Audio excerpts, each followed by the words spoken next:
Marcus Alden never saw the slap coming. One moment, he was standing on the gleaming marble floor of a Grand Hotel ballroom, nursing a crystal flute of champagne. The next, Helena, his pregnant wife, stood before him, eyes brimming with betrayal, and her palm cracked across his cheek so hard the entire room froze. A hush rippled through the guests. Half of them recognized Marcus, the flamboyant billionaire investor whose name had graced business magazines for years. The rest just knew they'd witnessed something raw and humiliating. Helena's hand trembled as she drew it back, the echoes of her strike still reverberating off the high vaulted ceiling. No explanation passed her lips. She didn't owe him any. Even as she clutched her small baby bump, her posture screamed righteous fury. A flash went off. Someone was photographing the moment. Reporters who had come to document the philanthropic gala were now capturing a scandal. Marcus's vision blurred. Confusion and adrenaline battled inside him, but he kept his polished composure on the outside. He struggled to speak, to piece together the reason behind her sudden outburst. All night, Helena had been distant, but he chalked it up to the fatigue of pregnancy. Now, in front of New York City's elite, she'd shattered the illusion of their perfect marriage in one savage motion. Felicity Cross, the young fashion influencer who'd been leaning in too close to Marcus moments earlier, took a step back. Her dress shimmered under the chandeliers, but her face paled. She opened her mouth to speak, then closed it, unsure whether to defend herself or remain silent. She'd been part of too many social media storms to underestimate the damage images like these could do. Marcus glanced around, searching for an exit strategy, but the room had become a ring of spectators. At the edges of his vision, he spotted Gregory Holmes, his business partner, looking away with an expression that resembled pity. Security guards hovered on the fringes, uncertain whether to intervene or let the scene play out. Helena's breath came in shaky bursts, her eyes darting between Marcus and Felicity. The pain in her gaze cut deeper than any words she could hurl. Without warning, she turned and strode away, guests parting like the Red Sea to let her pass. The clack of her heels echoed in the profound silence. Marcus stood rooted to the spot, cheek stinging, heart pounding. He wanted to call after her, but the words stuck in his throat. Everyone saw him hesitate. Everyone realized he'd just lost control, not just of the night's event, but possibly of his entire life. Through the silence, Felicity took another step back, her glittering eyes filled with apprehension. She realized that this wasn't just a personal drama, it was a public reckoning. And it was only the beginning. Then came the flicker of more camera flashes. The hush of onlookers, slowly replaced by whispered speculation. A single question lingered in the air, unspoken yet deafening. What did Helena discover that led her to confront her billionaire husband so publicly 48 hours earlier? Helena Alden had been perched at the edge of their penthouse balcony, gazing out at the city lights with a serene smile. She wore a soft robe that floated around her ankles, one hand resting over the gentle curve of her belly. In that moment, she believed life was good. She was married to a financial wizard, expecting their first child, and living in a world of polished floors and impeccable decor. But illusions are fragile, especially when they revolve around a billionaire whose every move is scrutinized. The night before, Helena had discovered a series of anonymous texts on Marcus's phone. Cryptic messages about meeting eyes and hotel bookings that didn't match his official schedule. She brushed it off at first, attributing them to business or an assistant's oversight. After all, Marcus was famous for working around the clock, forging deals with high-profile partners and traveling internationally at a whim. Yet doubt had begun its slow creep. Helena recalled fleeting moments, how Marcus sometimes went rigid when a text arrived after midnight, or the brief tension in his jaw whenever a certain unknown caller showed up. She wondered if these were just her pregnancy hormones making her suspicious. But her father, a retired judge, always taught her, where there's smoke, there's usually a fire. That morning, she decided to press him gently. Marcus, is there anything you want to tell me about your business trip last week? She'd expected an offhand explanation. Instead, he'd grown defensive, snapping that she was digging for drama. The bitterness in his tone stung, and she withdrew to avoid an argument. Yet the seeds of mistrust had been planted. Helena tried to confide in her friend, Daniela, a quiet but observant woman who worked as a legal aide. Daniela listened intently, suggesting it might be wise to do a little fact-checking. "He's a billionaire," Daniela warned. "People in that world make moves we can't always see." Helena didn't want to believe Marcus could betray her. He'd always been the charming visionary who'd swept her off her feet, hosting lavish dinner parties and supporting her dream of starting a foundation for underprivileged children.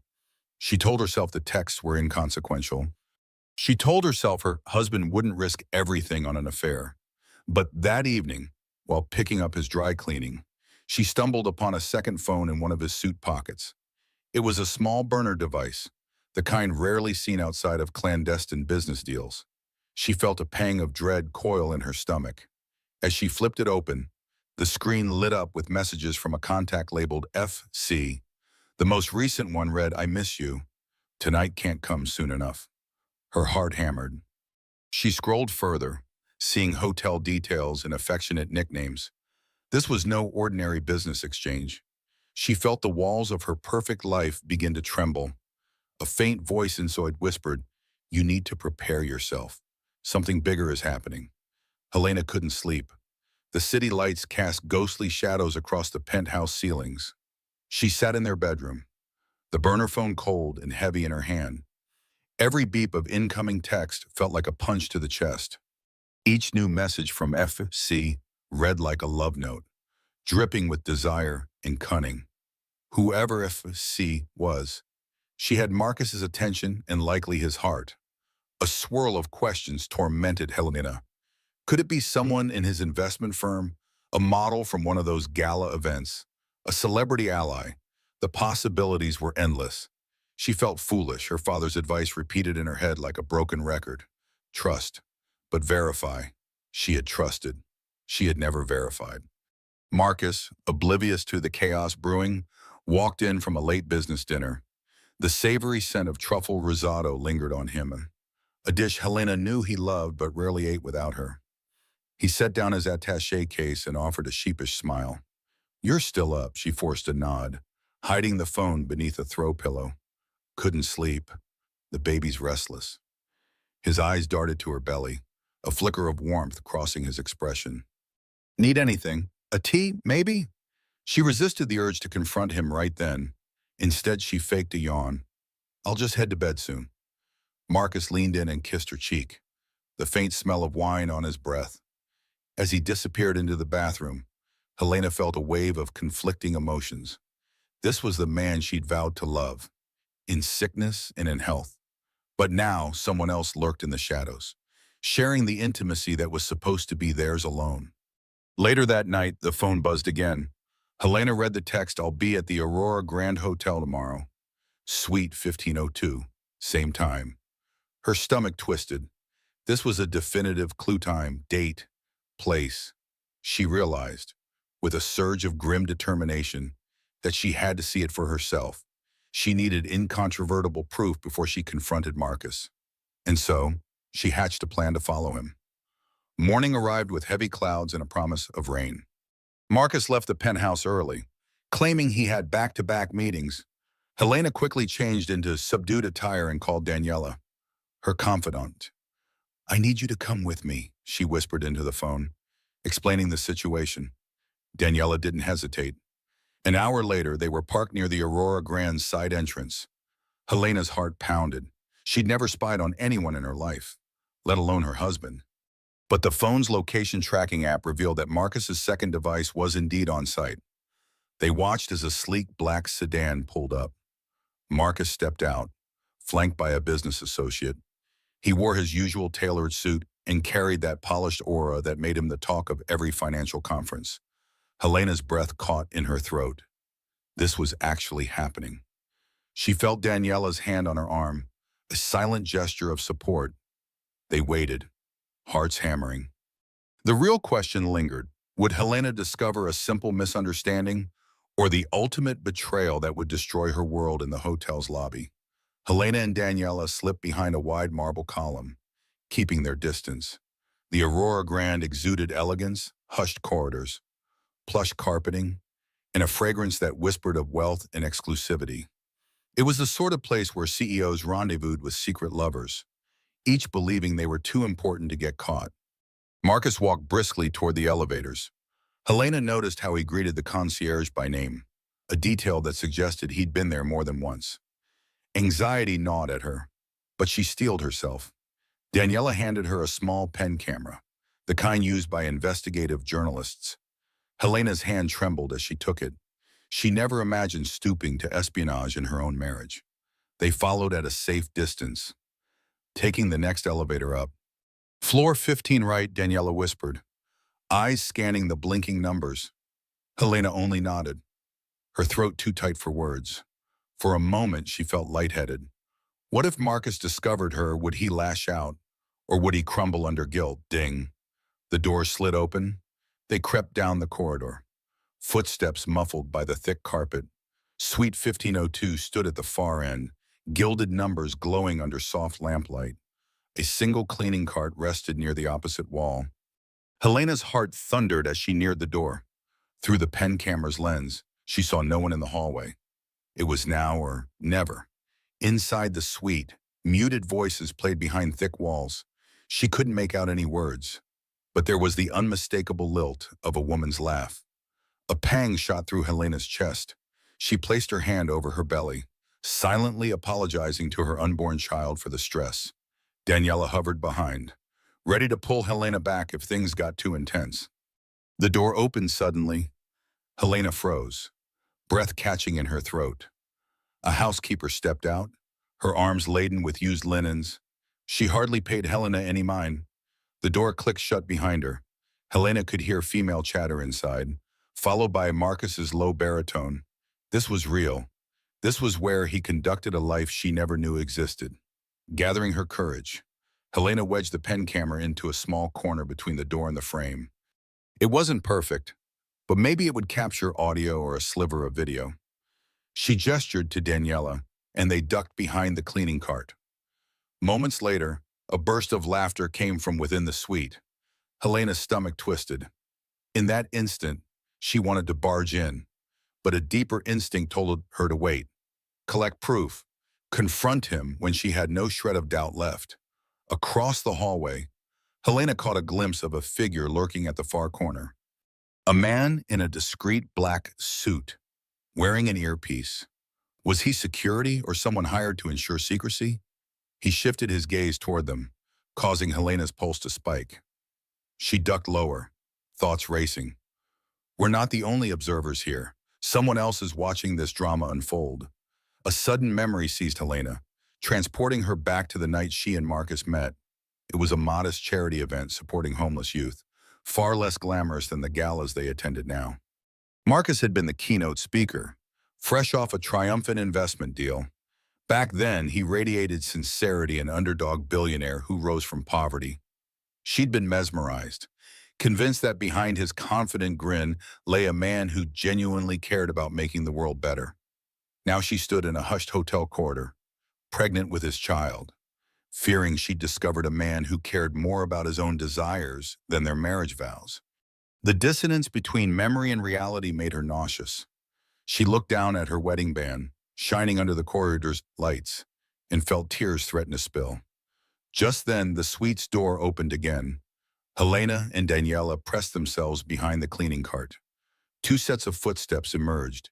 Heading away from them, the distinct click of high heels accompanied by the softer tread of a man's polished shoes. Helena dared a peek, and her worst fears crystallized. A striking woman with a mane of glossy brown hair walked arm in arm with Marcus. She wore a designer dress that clung to her figure, the kind of couture that graced fashion magazines. She tilted her head closer to him, whispering something that made him smile, a private, intimate expression Helena had thought reserved for her alone. The woman's voice carried a faint accent, suggesting she might be a jet-setting influencer or a high-fashion muse. Marcus leaned in, pressing a hand gently on the small of her back. He led her toward a private elevator at the corridor's end, typically reserved for VVIP guests. They both disappeared behind the stainless steel doors with a soft chime. Helena felt her heart drop, as though the ground had opened beneath her. She turned to Daniela, tears brimming. That's not a business partner, she whispered in a hollow voice. Daniela didn't say anything. Her grip on Helena's arm spoke volumes. This was the moment no wife ever wants. The moment her suspicions became reality. They gathered the hidden camera and quietly returned to the main elevator, each step feeling like a mile in sorrow's territory. Inside the elevator, Helena's chest tightened. She recalled how Marcus once said, "You saved me from becoming just another ruthless mogul." But looking at the footage on the small device, she realized he'd crossed a line she never imagined he'd cross. The question now wasn't just about an affair. It was about who Marcus really was and who she had to become to protect herself and her unborn child. As the elevator descended, Helena resolved to dig deeper into Marcus's background and finances. If there was one thing she'd learned from her father's courtroom stories, it was that knowledge was power. And she would need all the power she could muster for the tempest brewing ahead. When Helena got back to the penthouse, her hands were still shaking. She locked herself in the bedroom, replaying the short clip from the pen camera. Although the angle was awkward, the voices were clear enough. Felicity Cross, her name spelled out in flirtatious tones, as Marcus teased her about an upcoming runway show, the sound of champagne glasses clinking, and then Felicity giggling about the next discreet trip. With a trembling finger, Helena paused the audio. Her body felt cold. She recognized Felicity's name, a rising star in the fashion scene, rumored to be the personal muse for a major design house. The tabloids had been chasing her for months, linking her to various A-list celebrities. But my husband, now Helena, could see the truth. Felicity's presence at those lavish events wasn't purely coincidence. The pieces fit together like a cruel jigsaw puzzle. Helena's mind flashed to the many times Marcus had insisted he was doing market research in the fashion sector or scouting a new brand partnership. He must have orchestrated these trysts under the guise of business. She let out a shaky breath, tears starting to flow. Then her phone chimed. It was a text from Marcus, going to be late. Meeting ran over. "Don't wait up." Helena read it with a mixture of heartbreak and fury. He was still lying this very moment, likely heading off to see Felicity again. She typed a reply, her first instinct to confront him. "Marcus, I know." But she hesitated. Confrontation without strategy would yield chaos. She needed a plan, a chance to safeguard herself and the baby. She quickly deleted the draft. Thoughts raced. Her father's voice echoed in her memory. "In cases of betrayal, gather every fact before you strike. Emotions are an asset only if deployed correctly." She inhaled, steadied her composure. Then she grabbed the pen camera's memory card and slid it into a hidden pocket of her purse. This evidence could become her shield or her sword depending on how she used it. Exiting the bedroom, she found the penthouse eerily quiet. The air carried the scent of lilies, Marcus's favorite flowers. Ironically, the space felt like a museum of memories, wedding photos perched on the mantel, souvenirs from trips to Santorini, Tokyo, and the Maldives. It all felt distant now, overshadowed by betrayal. Daniela sat in the living area, eyes anxious. "Helena, I'm so sorry," she began, "but you have to think clearly about your next steps. If you leave him now, do you have financial security? If you stay, can you endure?" "I'm not staying silent," Helena cut in, voice trembling but resolute. "But I won't do anything rash yet. I need a financial paper trail, property records, anything that shows me exactly how tied up I am with him." Daniela nodded. "I can help. I'll discreetly pull some records. But are you sure you can handle this alone?" "Maybe your father." "My father must never know," Helena interjected firmly, tears shining. "He's retired. His health isn't great. I won't burden him with my shame." She closed her eyes, summoning resolve. "I'll confront Marcus when I have everything. And if this escalates, I'll protect my child no matter what." Outside, the city glowed, oblivious to the drama unfolding in this luxurious cage. Helena pressed a hand to her abdomen and whispered, "Stay strong with me," uncertain if she was speaking to her baby or to herself. Days blurred into a tense vigil. Helena feigned normalcy, going through her daily routines: prenatal vitamins, light yoga, polite smiles at the doorman while her heart waged war. She observed Marcus carefully, noting every suspicious phone call, every cryptic text. Despite his smooth exterior, she sensed he knew something had changed.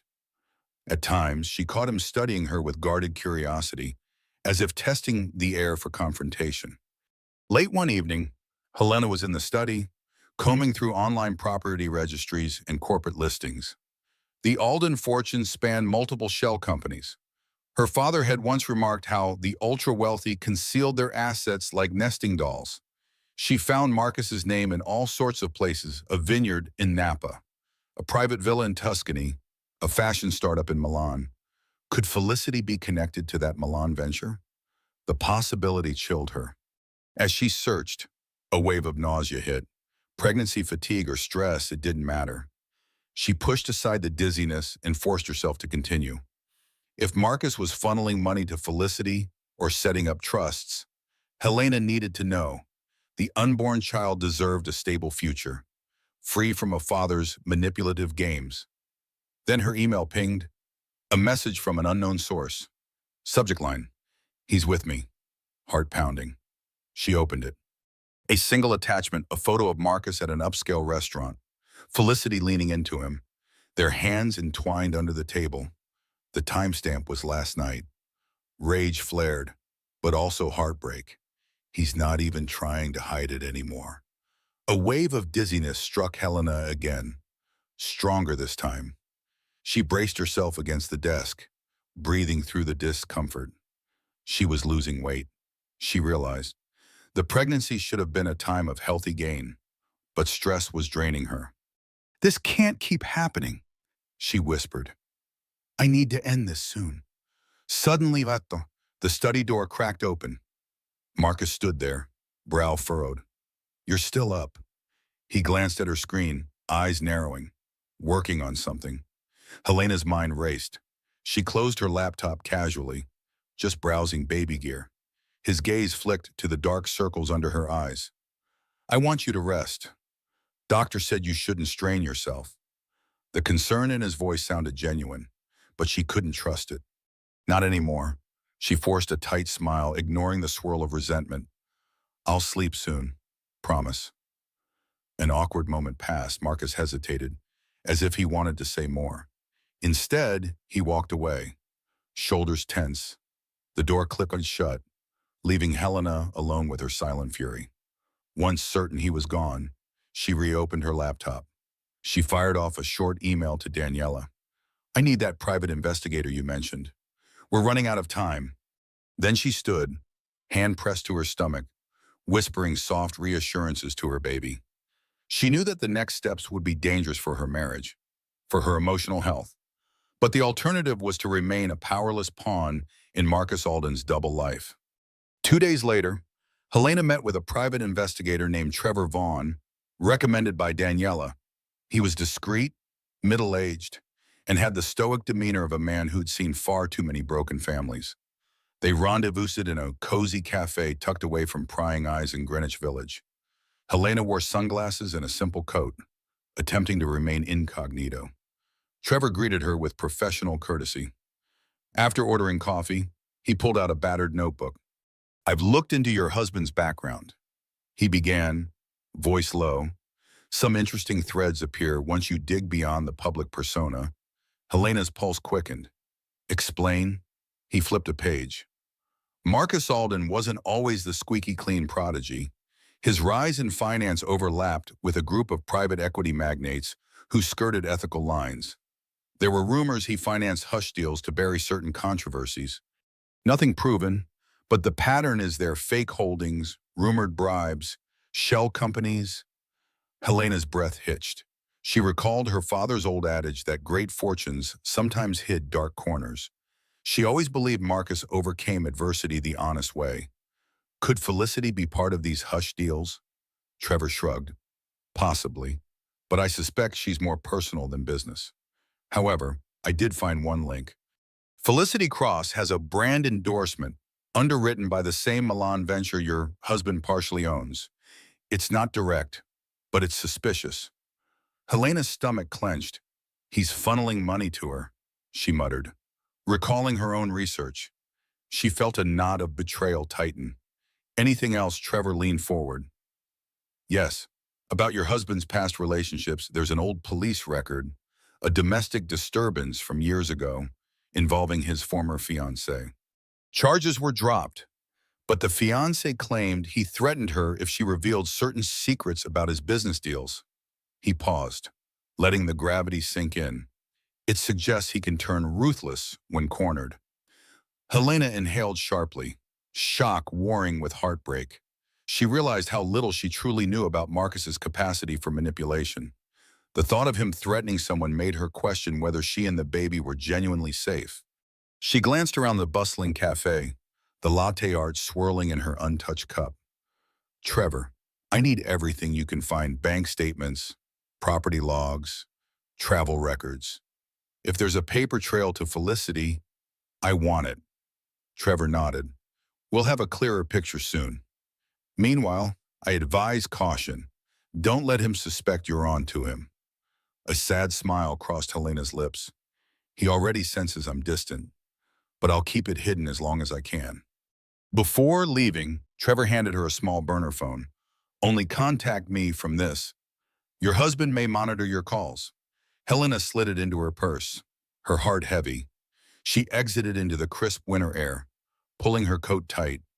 The reality that Marcus could be more dangerous than she imagined weighed on her. This wasn't just about an affair. It was about the possibility that she'd married a man willing to silence people and, if necessary, betray them to keep his empire intact. That night, Helena found herself standing in front of a gilded mirror, the overhead light casting sharp shadows on her face. She studied her reflection, dark rings under her eyes, the slight swell of her belly beneath a loose dress. What would my child think if they saw me like this, distrustful, heartbroken, on the verge of dismantling our family? She placed a hand on her bump, recalling Trevor's words about Marcus's past, threats, hush money. She'd never equated Marcus with violence, but fear crept into her mind. She wondered if she should vanish, quietly protecting her child before confronting him. Yet a voice inside reminded her that running without resources or a plan could be disastrous. Marcus owned planes, had connections everywhere. She couldn't simply disappear. In the hallway, she heard his footsteps approach. Panic fluttered in her chest. She needed to act normal. The door opened, revealing Marcus in a crisp black suit. He carried a bouquet of roses, a gesture that might have been romantic in another life. Now it felt like a bribe. For you, he said softly, offering the roses. She forced a smile, taking them. They're beautiful. Thank you. Her mind screamed that this was all a facade. He was probably meeting Felicity earlier today, then stopped by a florist on the way home to maintain appearances. He stepped closer, concern etched on his face. You've been distant. Helena, I know the pregnancy can be hard, but is there something else? Her heart twinged at his careful tone. What if he's worried I've discovered his secrets? She swallowed the bitter suspicion and answered calmly. I'm just tired. Hormones, you know. He studied her, eyes searching. For a moment, she glimpsed a sliver of genuine worry. Was he capable of loving her while still carrying on with Felicity? The thought made her chest tighten in anger. Marcus gently touched her arm. Maybe we should take a vacation, just us, before the baby comes. He smiled in a way that once melted her heart. She almost wanted to say yes, to retreat to a beach somewhere far away from the swirling chaos. Maybe if we were alone, he would remember the love we shared. But then the image of him at that hotel with Felicity flooded back. She placed the roses on a nearby table, stepping just out of his reach. I'll think about it, she managed, voice measured. But let's not rush anything. His gaze flickered with disappointment. He leaned in for a kiss, and she allowed a soft brush on her cheek. The moment felt hollow, like a choreographed dance neither truly wanted to perform. He left to shower, leaving Helena in the silent tension of the living room. She slumped onto the couch, a swirl of emotions coursing through her: doubt, bitterness, and a tiny lingering wish that he might change. If you were her, Would you forgive a question for the ages, echoing in her mind? She placed a hand on her belly once more, uncertain if forgiveness was even an option or if she was already too far down a darker road. Just after midnight, Helena jolted awake to the ring of her burner phone. A surge of panic shot through her. Trevor never called unless it was urgent. She hurried into the bathroom, closed the door, and answered in a hushed tone. Hello, Trevor's voice was calm but urgent. We have a problem. I dug deeper into Marcus's financials. There's a pattern of suspicious wire transfers, large sums going to an account in Felicity Cross's name. He's also made a few recent changes to your joint assets. Helena gripped the sink for support. What changes your name was quietly removed from certain property deeds? It's legally shaky, but with enough legal muscle, he might freeze you out. Also, I found references to a prenuptial agreement you might not even know exists. Her heart thudded. This is bigger than an affair. He's preparing to shield his empire from me. She struggled to keep her voice steady. What do I do? Trevor sighed. You either confront him now or gather more to build a stronger case. But be cautious. If he's amending documents, he anticipates a fallout. Helena felt tears prick her eyes. She'd always believed she and Marcus were a team. The idea that he'd moved to protect his wealth against her was a betrayal layered atop the infidelity. She thanked Trevor and ended the call. Placing the burner phone back in its hiding spot, she stared at her reflection in the mirror, adrenaline pulsing. A cold sweat broke on her forehead. Confront him, or keep playing the dutiful wife. The baby gave a soft kick, as though urging her to fight back. Quietly exiting the bathroom, she returned to the bedroom. Marcus lay asleep, his breathing steady, the picture of restful innocence. She felt a pang of rage. How dare he sleep so soundly while orchestrating her financial ruin with deliberate steps? She approached the closet and retrieved a small suitcase. She threw in a few essentials, prenatal vitamins, a week's worth of clothes, important documents she'd stashed away. Each item dropped into the suitcase felt like a severed tie, a step closer to independence. But as she reached for the suitcase zipper, she paused. Walking out right now, in the dead of night, might tip him off and put her in danger. Where would she go? A hotel. She didn't have unlimited funds on her personal credit cards. Marcus managed most of the finances. And if she vanished, he might freeze every account, leaving her stranded. She steadied her trembling hands. I need a safer plan, one that included stable housing and a legal strategy. Daniela's place was an option, but too easy for Marcus to find. She considered her father's estate, but that meant revealing everything to him, risking heartbreak and potential confrontation. Not yet. Reluctantly, Helena pushed the suitcase back into the closet, burying it behind dresses and coats. She would wait just a bit longer. She hated it, but she needed more leverage. One wrong move now, and she could lose everything, including custody of her unborn child. She crawled into bed, careful not to disturb Marcus. As she closed her eyes, one thought looped endlessly. He's preparing for war. I have to be ready. The next day found Helena in her obstetrician's waiting room, flipping through a parenting magazine she could barely focus on. Her mind spun with everything she'd learned: hush money to Felicity, hidden prenups, legal maneuvers.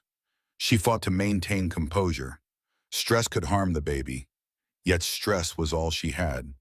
A nurse called her name. Routine checkup, blood work, ultrasound.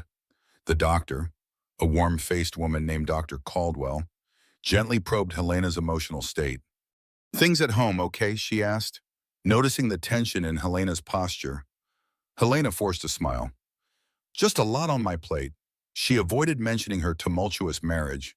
She worried about mandated reporting or the drama that might ensue if the hospital suspected domestic issues. I can handle this on my own. Right midway through the ultrasound, Dr. Caldwell frowned slightly. Your blood pressure's on the higher side. Not alarming yet, but let's keep an eye on it. Stress can do that. She pressed a stethoscope to Helena's belly, listening to the baby's heartbeat. Baby seems fine, but you need rest. Helena nodded, tears pricking. She wanted to say, I can't rest, My marriage is a living nightmare. Instead, she bit her lip and murmured, I'll try. When she left the clinic, she spotted a black SUV parked down the street. At first, she dismissed it as any random vehicle, but as she walked, the SUV's engine revved and started following at a slow pace. Alarm flared. She picked up speed, scanning the sidewalk for a taxi. She cursed herself for not calling Daniela to come along. Suddenly, a window rolled down, revealing the same man in the black suit she'd seen at the Aurora Grand, short-cropped hair. Expression as unreadable as stone. The moment her eyes met his, the SUV sped away. Chills ran down Helena's spine. Marcus has me followed. Is he tracking my movements to see if I'm meeting lawyers or investigators? She hurried into a nearby cafe, heart pounding, waiting until she was certain the SUV had vanished. Only then did she hail a cab to Daniela's office. Inside the modern high-rise, Daniela ushered her into a private conference room. You look rattled, she said gently, pouring Helena a glass of water. Helena recounted the SUV incident, voice trembling. He's watching me. He might suspect something. I can't keep this up. Daniela furrowed her brow. This is escalating faster than I thought. Look, my cousin has a safe condo on the outskirts of the city. She's hardly there, traveling overseas for work. I can ask if you can stay. Helena's eyes brimmed with gratitude. Please, I need a secure place, just in case. She paused, taking a shaky breath. I'm afraid if I confront Marcus with everything, he'll cut me off financially or worse. Daniela grasped her hand, a resolute strength in her voice. We'll protect you, and we'll get you a top-notch family lawyer if it comes to that. In the back of Helena's mind, a dreadful realization sunk in. She was about to become a refugee from her own marriage. But a deeper question plagued her. If he's gone this far to monitor me, what else is he willing to do once he learns I have proof of his infidelity and illegal dealings? A few nights later, Helena stood in the penthouse's vast living room, where floor-to-ceiling windows displayed the glittering skyline. It was late. Marcus had texted she shouldn't wait up, yet she found herself waiting, anxiety gnawing. Is he really on business, or with Felicity again? The city lights blurred in her teary vision as she recalled how this same view used to fill her with wonder. She'd stand with Marcus, dreaming about their future, their philanthropic goals, the child they hoped to raise in a loving home. Now that dream felt crushed under the weight of betrayal and deception. An alert buzzed on her hidden burner phone. Trevor Vaughn, urgent. We need to talk. I'm outside. Heart pounding, Helena hurried to the elevator and descended to the lobby. Trevor was there, looking more tense than she'd ever seen him. Helena, I've uncovered something else, he said gravely, guiding her toward a quiet corner. Marcus is planning to move a large sum of money offshore by the end of the week, possibly enough to vanish if necessary. If he does, it might be impossible to secure fair assets for you and the child. Her knees threatened to buckle. He wants to vanish with Felicity. Trevor shrugged, unclear, but the timing suggests he wants an escape route if the affair or any shady dealings blow up. He might be cutting his losses. Fear coiled in Helena's stomach. She realized that if Marcus skipped the country, he could leave her with nothing, financially or emotionally. She steadied herself against the marble wall. What do I do? Trevor's eyes flicked toward the doorman, verifying they were still out of earshot. Legally, you can file an emergency injunction, freeze some assets, but you'd have to reveal your evidence. That puts you in immediate confrontation. She nodded, mind racing. Confront him or lose everything. Give me until tomorrow to think. They parted ways, and Helena rode the elevator back up, feeling as if the walls were closing in. She entered the penthouse to find Marcus waiting, arms folded, brow creased. Where'd you go at this hour, he demanded, a sharp edge to his tone. She swallowed, just needed some fresh air. He studied her, suspicion heavy in his gaze. Don't lie to me, Helena.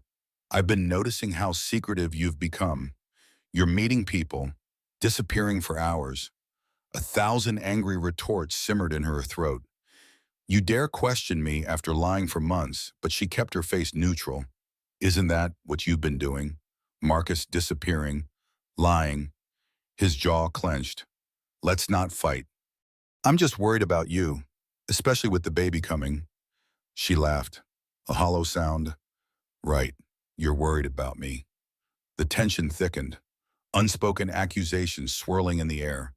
She considered telling him everything, brandishing the evidence, but his ominous stare reminded her of the old police record Trevor mentioned.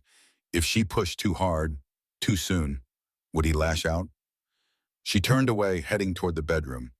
Over her shoulder, she said, I'm tired. We'll talk tomorrow. Behind her, Marcus said nothing, but she felt his gaze burning into her back.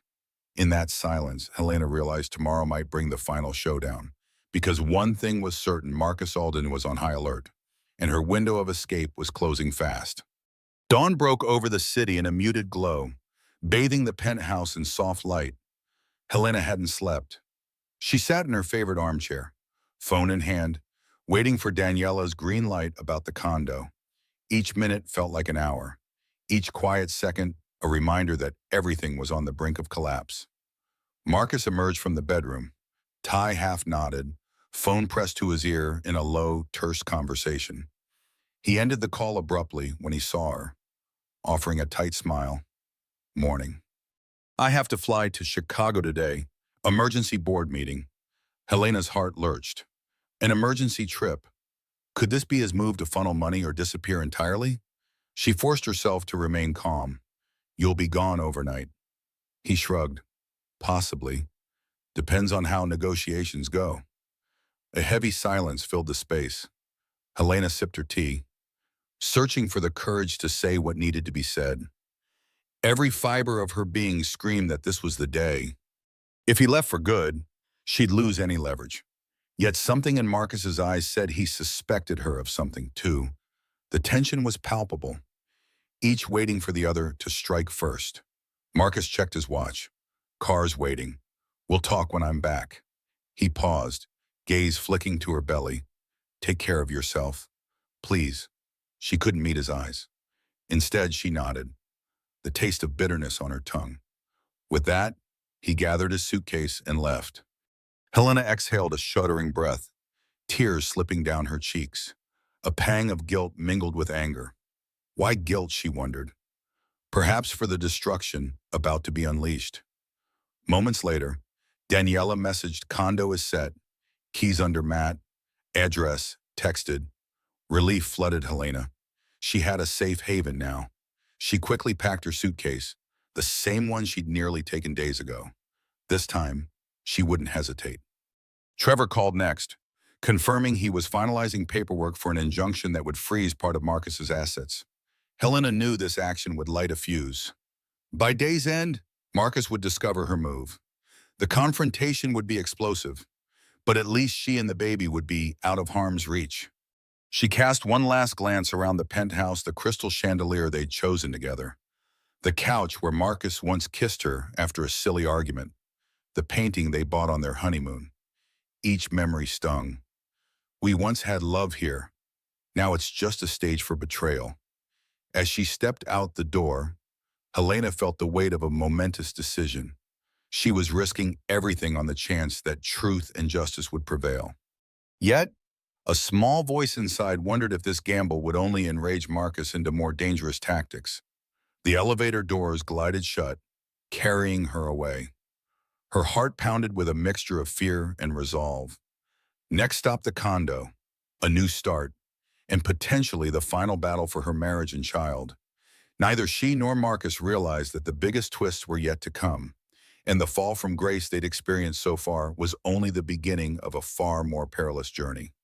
Helena arrived at the condo just after noon, anxiously scanning the street for any sign of the black SUV.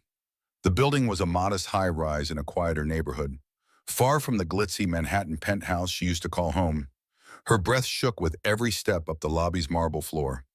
Daniela had arranged for the key to be left under the doormat. Helena found it and slipped inside, locking the door behind her. The condo was sparsely furnished, a beige couch, a small dining table, and a few minimalist paintings on the walls. She set down her suitcase and exhaled in relief. For the first time in months. No cameras, no watchers, she hoped. She double-checked her phone, making sure to keep the ringer off. Trevor's last message warned her Marcus might soon discover the injunction. How would he react? She pictured him pacing an office, fury in his eyes. I have to be ready. Before she could share her thoughts, her phone lit up with Daniela's name.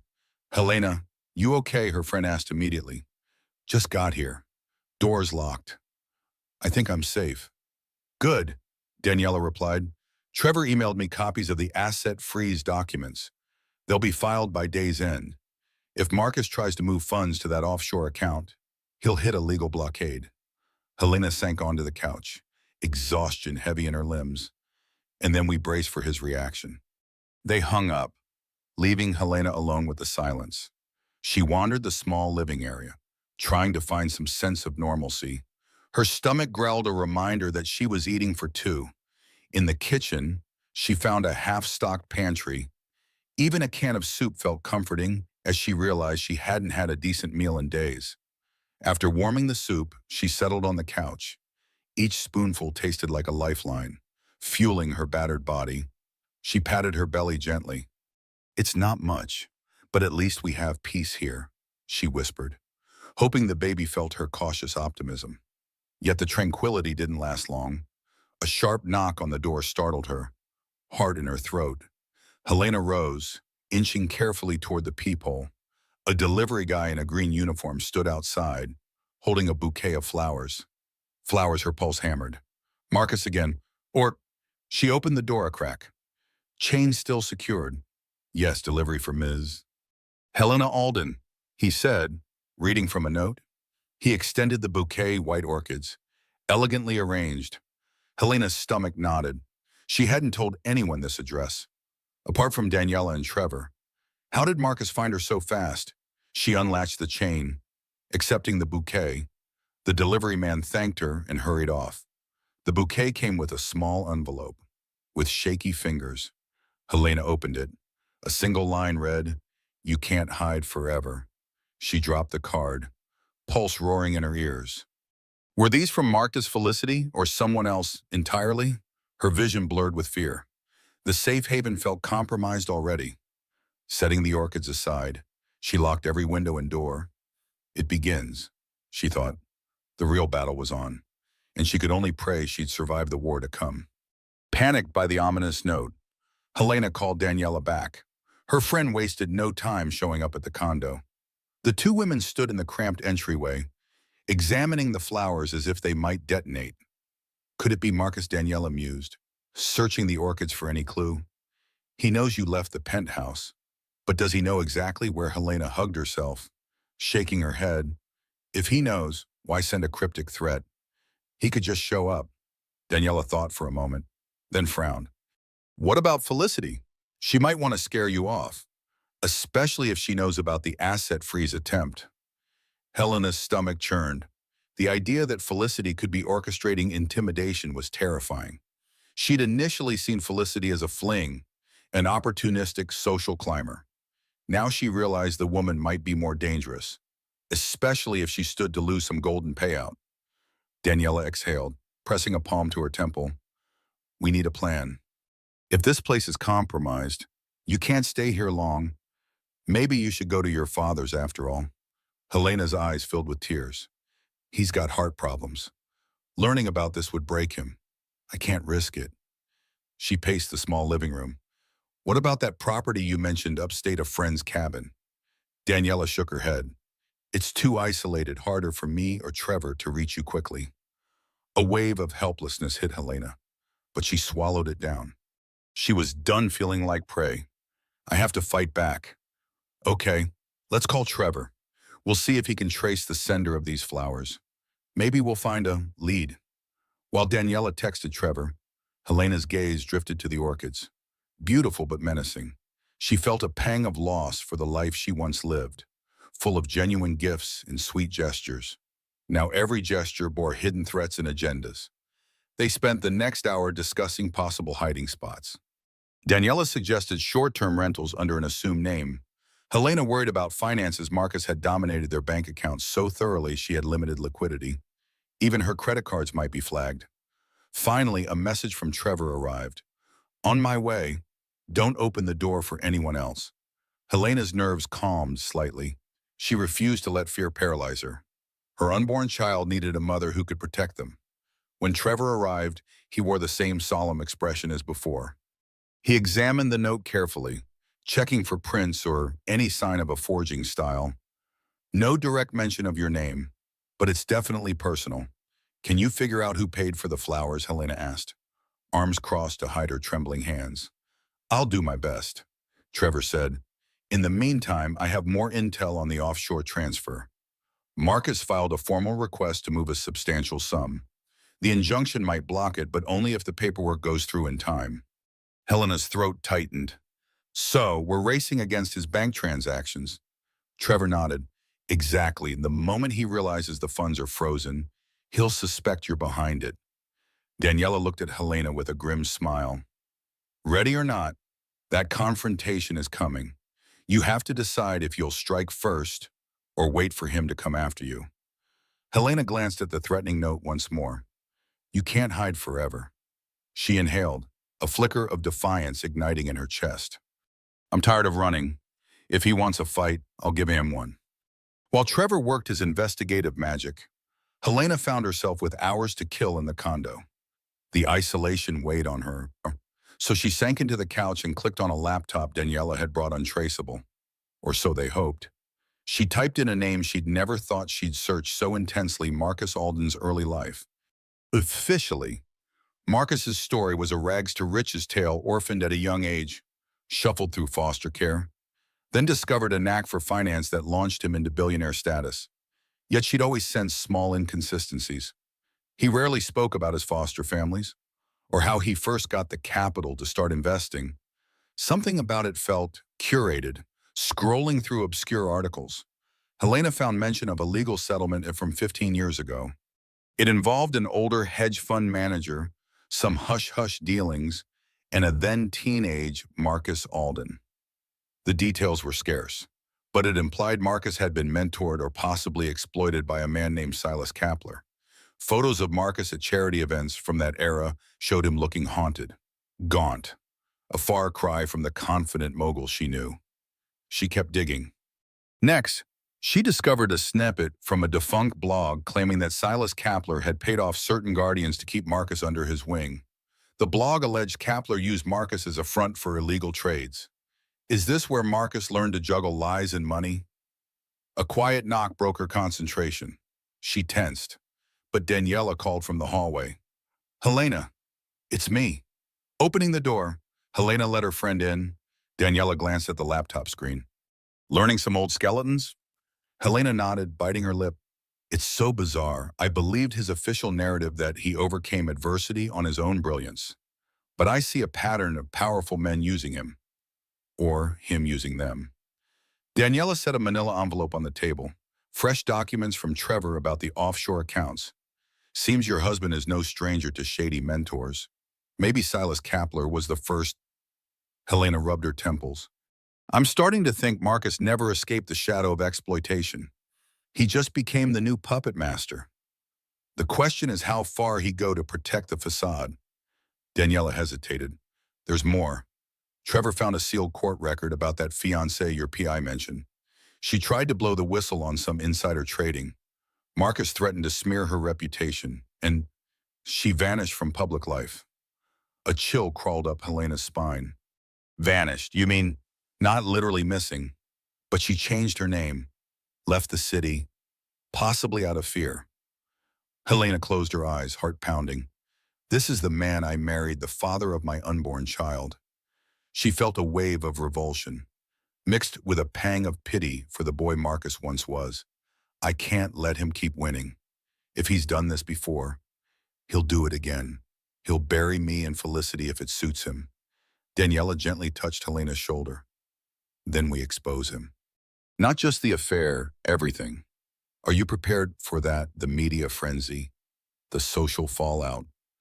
Helena inhaled sharply, stroking her belly. For my child's future. Yes, I refuse to be just another victim buried by his money. This ends now, or it never ends. She shut the laptop with a decisive snap, her eyes gleaming with resolve. The more she uncovered, the more certain she became if Marcus wanted to play dirty, she'd play dirtier and reveal his entire hidden past. At that same moment, hundreds of miles away in Chicago, Marcus Alden paced a glass-walled conference room high above the city streets. Rain spattered against the windows, a muted backdrop to the tension inside. He was supposed to be finalizing a deal with major stakeholders for a high-rise development project.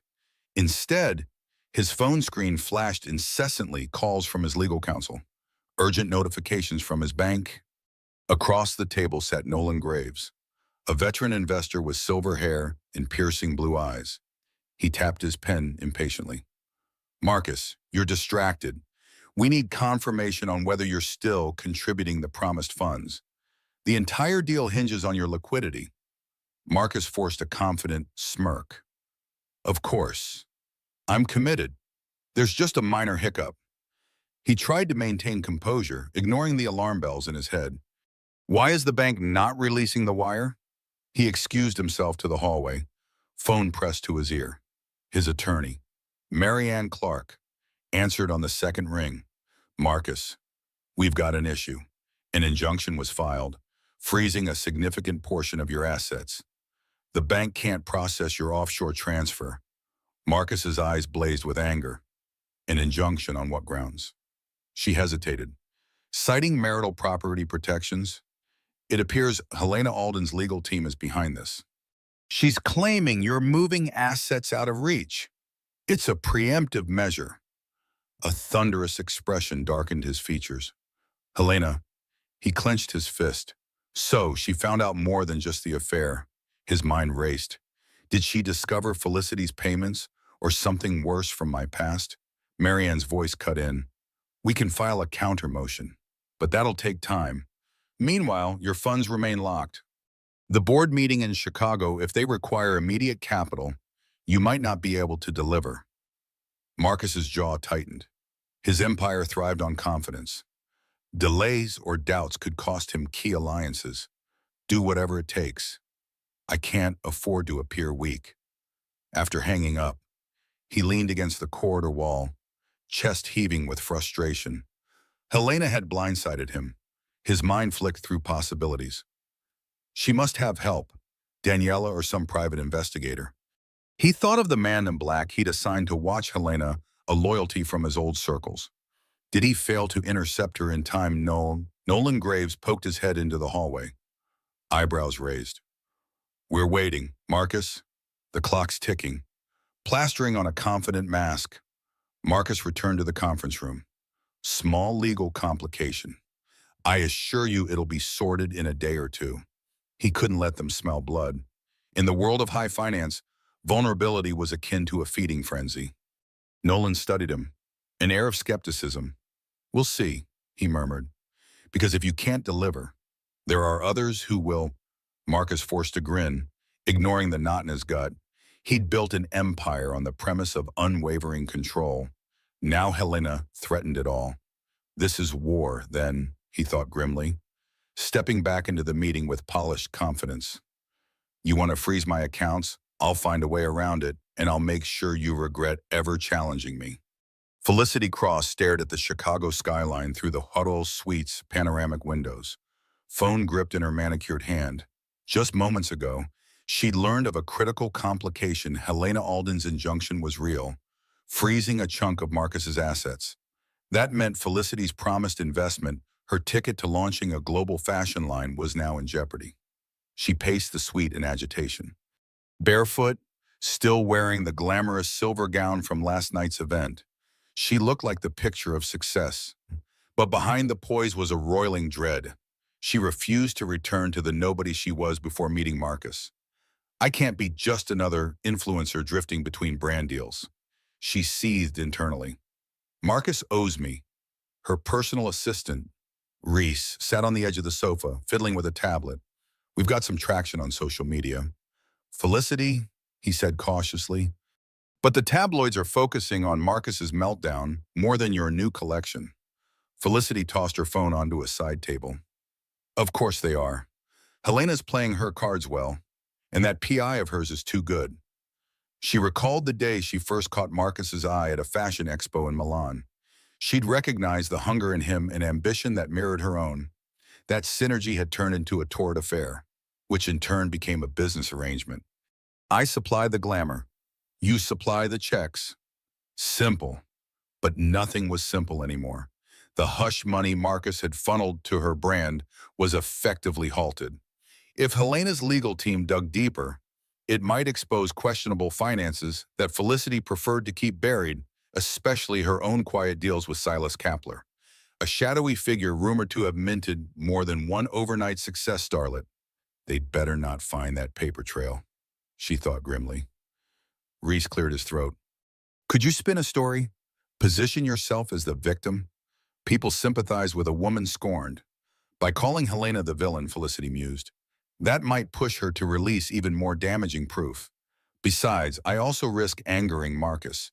He might bury me with his connections. I need a stronger move. Just then, her phone buzzed with a cryptic text from an unknown number. Watch your back. Someone's flipping on you. Her stomach twisted. Who Marcus or Silas fear mixed with anger. She refused to be a casualty in their war. If anything, she would ensure she came out on top, wealthy, famous, unstoppable. She whirled around, eyes blazing. Reese, book me a flight to New York. If the money's frozen, I'm confronting Marcus face to face. I'll make it clear that if he doesn't uphold his promises, I'll torch his reputation and Helena's if necessary. Reese hesitated, then nodded. Whatever you say. Felicity's reflection in the window revealed a woman teetering between triumph and collapse. She never imagined she'd battle a pregnant wife in a corporate board, all while staving off her own secrets. But she thrived on drama. Time to remind them who holds the real power, she told herself, heart thudding with a mix of ambition and dread. Marcus Alden sat at the head of a polished walnut table in a downtown Chicago office, once again trying to project confidence. Around him, half a dozen board members exchanged tense glances. They'd flown in for what was supposed to be a triumphant unveiling of the Harrington Tower project, but instead found themselves mired in uncertain finances. On the surface, Marcus appeared calm, clad in a bespoke navy suit and adjusting his gold cufflinks with practiced ease. But beneath the facade, he was unraveling. Helena's injunction, Felicity's demands, my mother's disapproval. They loomed over him like storm clouds. One of the board members, Nolan Graves, a silver-haired investor, broke the silence. Marcus, we've been hearing concerning rumors, an asset freeze, a potential scandal involving your personal life. Marcus forced a casual smile. It's a misunderstanding. My wife acted hastily. We'll resolve it soon. He dared not mention the affair or the possibility of insider dealings. That would confirm every suspicion. A woman in a pearl necklace, Lucinda Mori, clasped her hands on the table. Frankly, we're uneasy. If your personal controversies threaten our project's finances, we may have to reconsider your leadership role. The Harrington Tower can't proceed with half our capital in limbo. Marcus clenched his jaw. Reconsider my leadership. The notion stung worse than any betrayal by Helena. His empire was everything. I'll fix this, he said, voice low. Trust me. But trust was exactly what he lacked now. The mood in the room turned grim as the board members signaled their doubts. In the high-stakes world of real estate development, confidence was currency, and Marcus's supply was dwindling rapidly. After the meeting, he retreated to a private lounge. His attorney, Marianne Clark, caught up with him, face etched with concern. I've contacted Helena's legal counsel. They're adamant about maintaining the freeze unless you negotiate, and Felicity Cross is also pushing her own demands.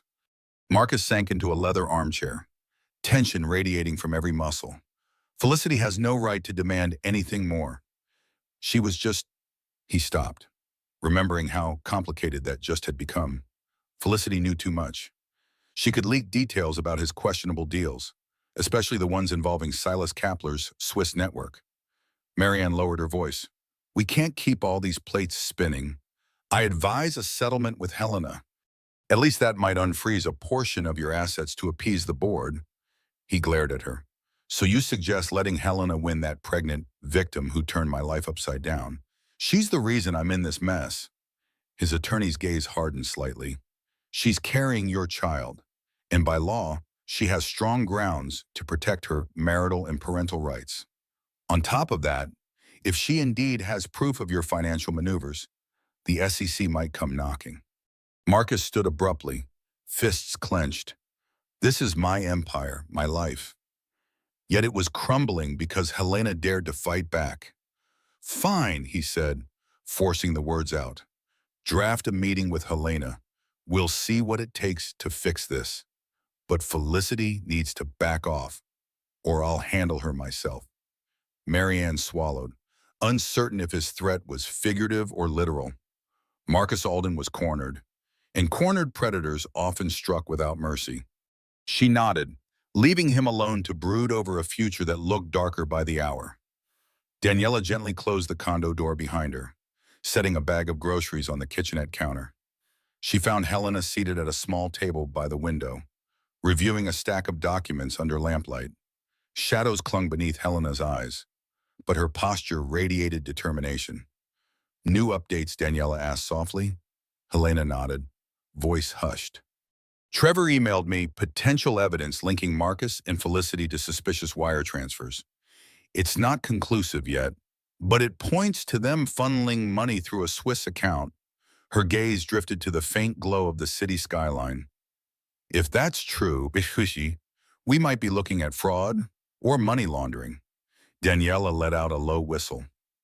That's serious, enough to get the feds involved. Helena's jaw tightened. I'd rather not. SEC investigations can drag on, and everything becomes a media circus. But if Marcus tries to strong-arm me again, she inhaled, pressing a hand over her growing belly. I have to protect the baby. Daniela reached out, giving Helena's shoulder a reassuring squeeze. You will. And you're not alone in this. She eyed the documents. So, what's next? Helena hesitated. I've asked my attorney, Stephen, to draft a statement. If Marcus will not agree to a fair settlement, financial security for me and the baby, plus an admission of wrongdoing, I'll give these documents to the authorities. Her voice wavered. It feels like blackmail. But after what he's done, maybe it's justice. Marcus is the one who turned it into a war. Daniela reminded gently. You're defending yourself. Before Helena could respond, her phone chimed with a message from an unknown number. Let's meet. Tomorrow, 2 p.m. No lawyers. Conrad Hotel rooftop bar. Helena's pulse fluttered. Marcus. He wanted a private conversation. The last time she'd confronted him in public, she discovered his affair. Now, meeting him alone felt risky. Yet maybe it was an opportunity to end this battle without further escalation. Daniela frowned at the text. Dangerous. He might record your conversation or manipulate you. Or worse, Helena felt a surge of conflicting emotions.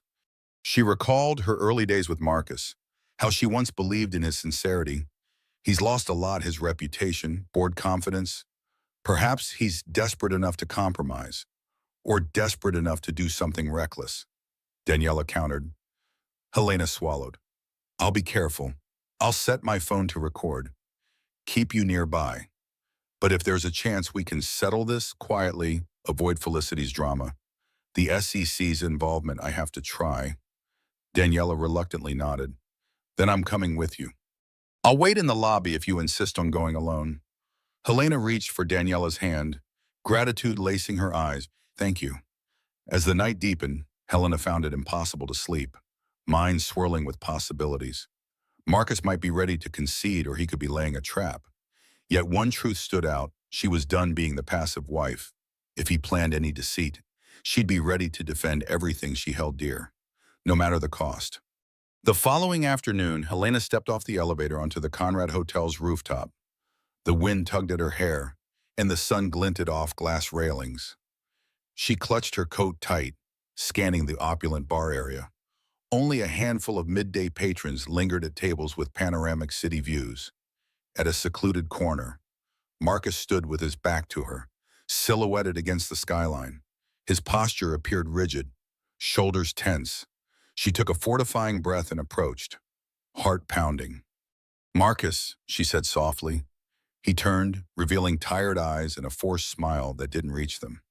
He gestured to a small table set with 2 glasses of sparkling water. "Thanks for coming." His voice was subdued. Helena sat, keeping her coat draped over her lap. Underneath, her phone was set to record audio. She was taking no chances. Marcus settled opposite her, gaze flicking to her belly. For a moment, his eyes softened, but the tension returned swiftly. "Look, I'll be straight. The board's on the brink of removing me as CEO. Investors are pulling out. My entire empire is teetering." Helena swallowed. "I'm aware. It's all over the news." He exhaled, frustration etched on his features. This, he waved a hand, is what we used to dream about: success, building a family, traveling the world. Now it's unraveling. She clenched her jaw. "Because you lied, cheated, and tried to hide money. You can't pin this on me." Marcus raised his palms in a defensive gesture. "I'm not denying I messed up. Maybe we can find a compromise. End the injunction. Let me salvage the business. And in return, I'll sign off on a generous settlement, child support, property, whatever you need." Helena's pulse thudded. He's bargaining. Does he think money alone will solve everything? She studied his face. Beneath the slick exterior, she sensed genuine fear. "That's not enough," she replied. "I need security, legal clarity that ensures you can't yank everything away if you decide to punish me later. And I want an admission of fault in writing." His mouth twisted. "That's humiliating. You know, my brand image depends on—" She cut him off, voice steady. "You should have considered that before taking Felicity to hotel suites, before funneling money through shell accounts." Marcus flinched. Felicity was a mistake, a toxic one. He paused, lowering his gaze. "She's threatening me too, you know. She's demanding more funding or she'll leak more dirt. I'm trapped on all sides." For a brief moment, compassion stirred within Helena. She recalled the rags to riches stories that once inspired her. Underneath this monster is a man drowning in greed and regret. Still, she couldn't forget the betrayal. She softened her tone slightly. "If you're sincere about making things right, then do it fully. Confess to the board that you misused funds. Give me a fair share. Cut off Felicity officially. Maybe we can avoid further scandal." Marcus pressed his lips together, glancing away. "That's a steep price." Helena laid her hands on the table. "Your child's future is at stake. Nothing is steeper than losing that." A heavy silence followed, punctuated by the hush of wind. Marcus seemed on the verge of agreement when his phone buzzed. He glanced at it, face going pale. I need to handle this." Standing abruptly, he stuffed the device in his pocket. "Let me think about it," he muttered, then strode away, leaving Helena alone with the swirl of conflicting emotions. Meanwhile, in another corner of Manhattan, Felicity Cross was holed up in a dimly lit lounge, tapping a manicured nail against her cocktail glass. Reese, her assistant, sat across from her, eyes darting nervously around the plush setting. "Any word from Marcus?" Reese ventured, voice uncertain. Felicity snorted. "He's busy begging Helena to drop the injunction." "No doubt, thinking he can wiggle out of our arrangement." She took a sharp sip of her martini, bitterness flooding her. "I won't let him. He owes me a fortune, and he'll pay one way or another."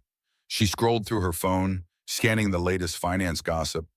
Rumors swirled that Marcus was on the brink of a meltdown. Investors fled, and Felicity's own name popped up in salacious blind items about an ambitious influencer entangled with a married mogul. The publicity stung. I wanted fame, but not the kind that paints me as a mistress. Reese shifted uncomfortably. "Felicity, maybe we should pivot. Distance ourselves from Marcus before this blows up. Focus on your brand." "My brand is teetering," she snapped, cutting him off. "Without new funding, my next runway event is doomed." She seethed, recalling the lavish promises Marcus had made in bed. how he'd stroke her hair and vow to bankroll her career. Now he's letting it slip away. Her phone vibrated with an incoming call from a blocked number. She hesitated, then answered. Hello, a low voice came through. Marcus Alden is at the Conrad rooftop. Rumor says he's near signing away crucial assets to Helena. Felicity's pulse quickened. Who is this? Let's just say an interested party. If you want leverage, you might want to pay them a visit. The future of your brand might depend on it. The line went dead as she threw the phone onto the table, adrenaline spiking. So that's his place, sacrificing me to appease Helena. A swirl of betrayal and panic coursed through her. Reese, get up. We're going to the Conrad Hotel.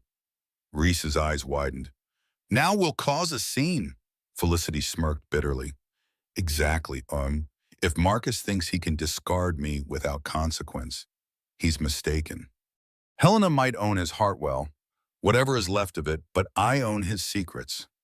As they hurried out, Reese frantically typed on his phone, likely adjusting Felicity's schedule or calling for a car. She walked with a lethal grace, her designer heels clicking against marble floors. Inside, she roiled with anger, humiliation, and a desperate need to salvage her own future. On the ride over, Felicity messaged a gossip journalist she knew, dropping hints about a big confrontation about to happen at the Conrad. If Marcus and Helena wanted privacy, they'd get the opposite. A few scandal-hungry paparazzi could tip the scales in her favor, or at least fling chaos into Marcus's carefully orchestrated plans. She tapped the seat rest anxiously. I won't be the victim here.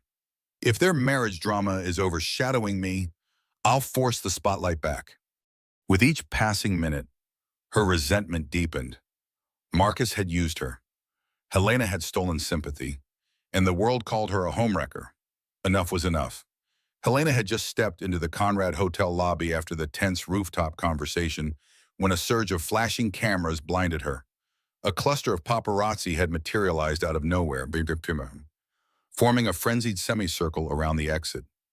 She froze, shielding her face, while a chorus of shouted questions assaulted her misses.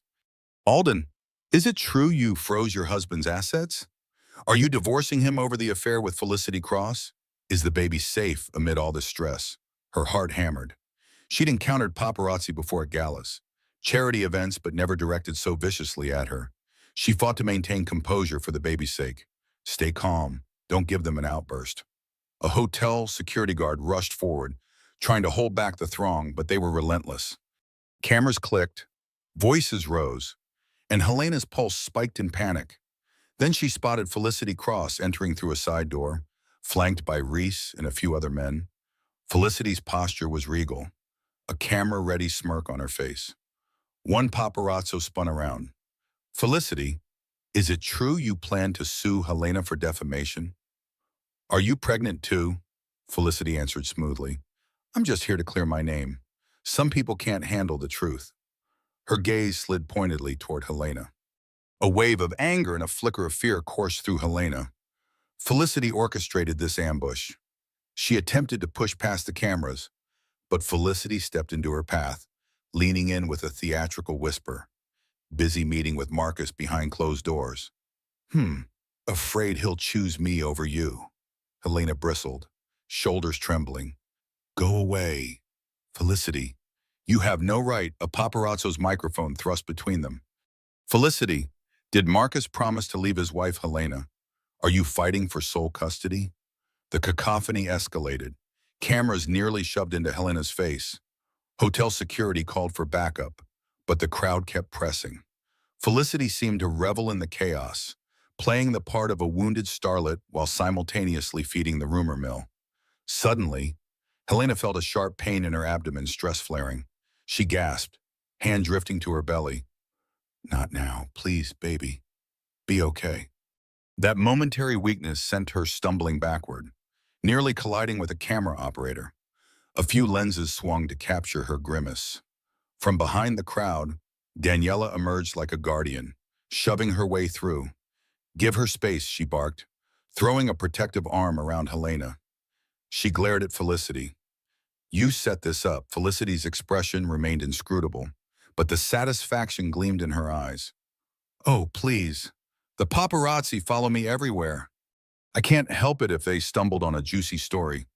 Daniela guided Helena away, but the paparazzi weren't done. Flashing bulbs and shouted questions persisted until a security guard finally created a corridor. The duo slipped into a service hallway. Hearts pounding. Helena leaned against the wall, breathing heavily. Tears threatened to fall. Not from physical pain alone, but the sheer emotional onslaught. "This is insane," she murmured. "I can't keep living like this." Daniela rubbed her back soothingly. "I'm sorry, Thaw. Helena, let's get you home. We'll call your OBGYN, just to be safe." As they hurried away, Felicity's triumphant silhouette lingered in Helena's mind. She wondered if Marcus had any clue how low Felicity would stoop, or if he, too, was complicit in this vicious stunt. The boundaries between villain and victim had blurred into a media circus, with Helena and her unborn child caught in the center of the storm. Daniela wasted no time rushing Helena to the nearest hospital after the paparazzi ambush.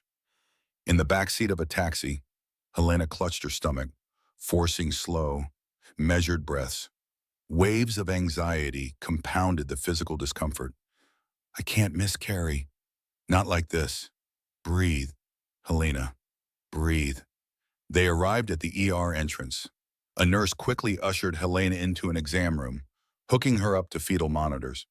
Daniela paced nearby, phone in hand, occasionally firing off updates to Trevor and Stephen.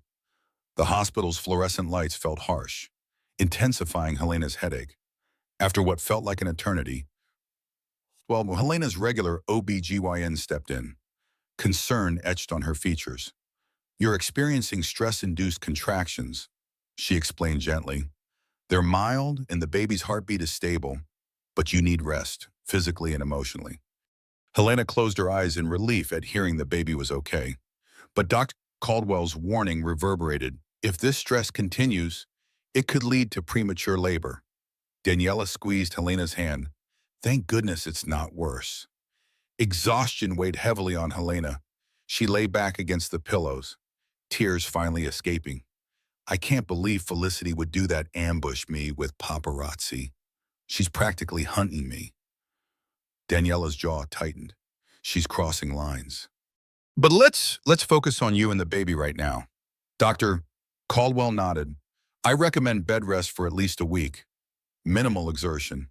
And please, avoid stressful encounters." A humorless laugh escaped Helena's lips. "Easier said than done when my entire life is a public scandal." After prescribing a mild sedative to calm her nerves, Dr. Caldwell left, instructing the nurse to monitor Helena's vitals for a few hours. Daniela helped Helena settle in, then stepped out to arrange a temporary private room. Alone, Helena gazed at the heart rate monitor, tracing her baby's steady thumps. She whispered a silent prayer of gratitude. "We're not out of this fight, but at least we have each other." Her phone vibrated another unknown number. With trembling hands, Helena answered.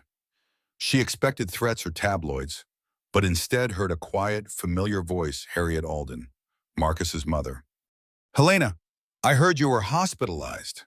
"Is everything all right?" Concern laced Harriet's words. Helena exhaled shakily. "We're stable, but it was close, stress from paparazzi." A pause, then Harriet spoke softly. "I'm deeply sorry for what my son has caused. I can't defend his choices, nor Felicity's, but please let me help. Financially, emotionally, whatever you need." Helena closed her eyes, tears slipping out. She'd never been especially close to Harriet, but the sincerity in the older woman's voice offered unexpected comfort. "Thank you," she whispered. "I might take you up on that." They spoke briefly, Harriet promising to call again with resources for postpartum care. As the call ended, Helena felt a flicker of warmth in the midst of chaos. Maybe Harriet's support could be a turning point. Yet a lingering dread remained if Felicity and the media continued hounding her.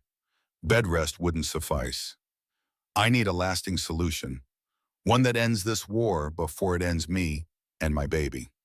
2 days later, Helena lay propped up by pillows in a private hospital suite. The pastel walls and gentle hum of medical equipment provided a semblance of calm.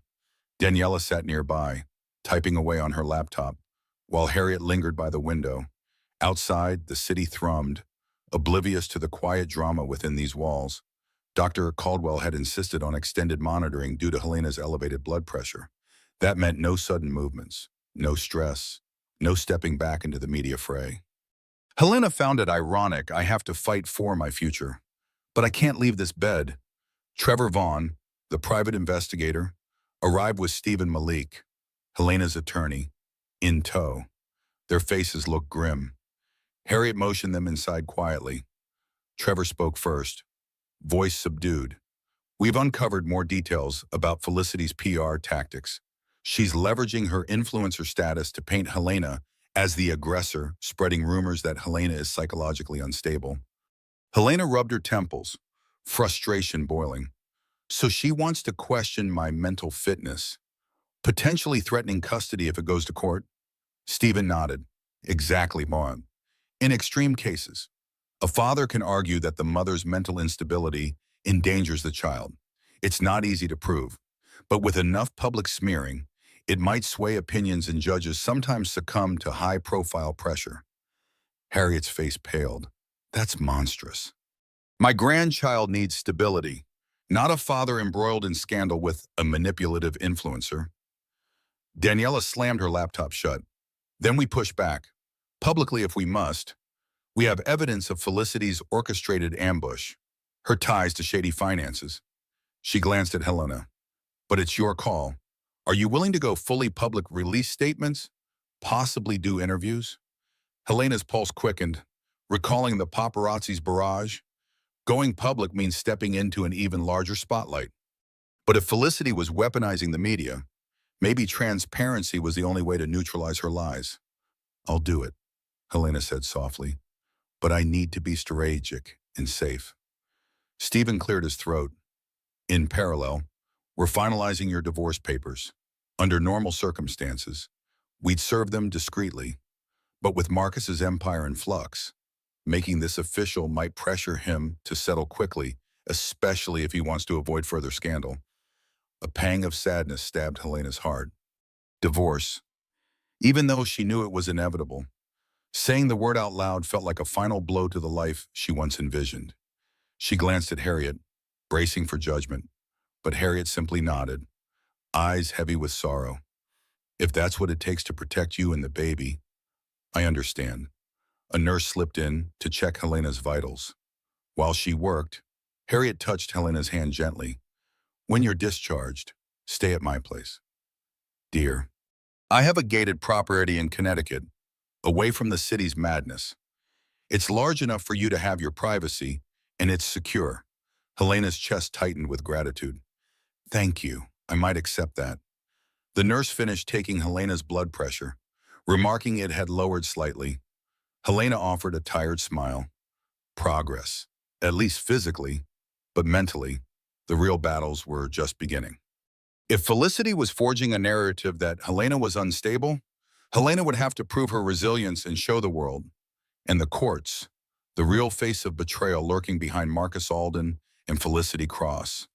By the end of that week, Helena's condition improved enough for Dr. Caldwell to allow her discharge from the hospital.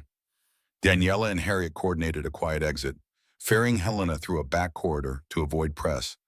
The plan was to drive straight to Harriet's Connecticut estate, where Helena could finally get the bed rest she needed far from Felicity's paparazzi traps. Yet as they emerged into the private parking area, a sleek black SUV pulled up, and out stepped none other than Marcus Alden. He wore a dark overcoat, eyes shadowed by exhaustion. Harriet tensed, placing herself protectively at Helena's side. Daniela clenched the car keys as if prepared for a confrontation. Marcus held up both hands. I'm not here to fight, he said, voice raw. I heard Helena was being discharged. I needed to see her. Helena's heart pounded. She studied his face, a mix of guilt, desperation, and a shred of tenderness. It stirred old memories, but she reminded herself of the heartbreak and fear he'd caused. What do you want, Marcus? He exhaled shakily. I've been served with divorce papers. And Felicity, she's threatening to sell some fabricated story to the highest bidder.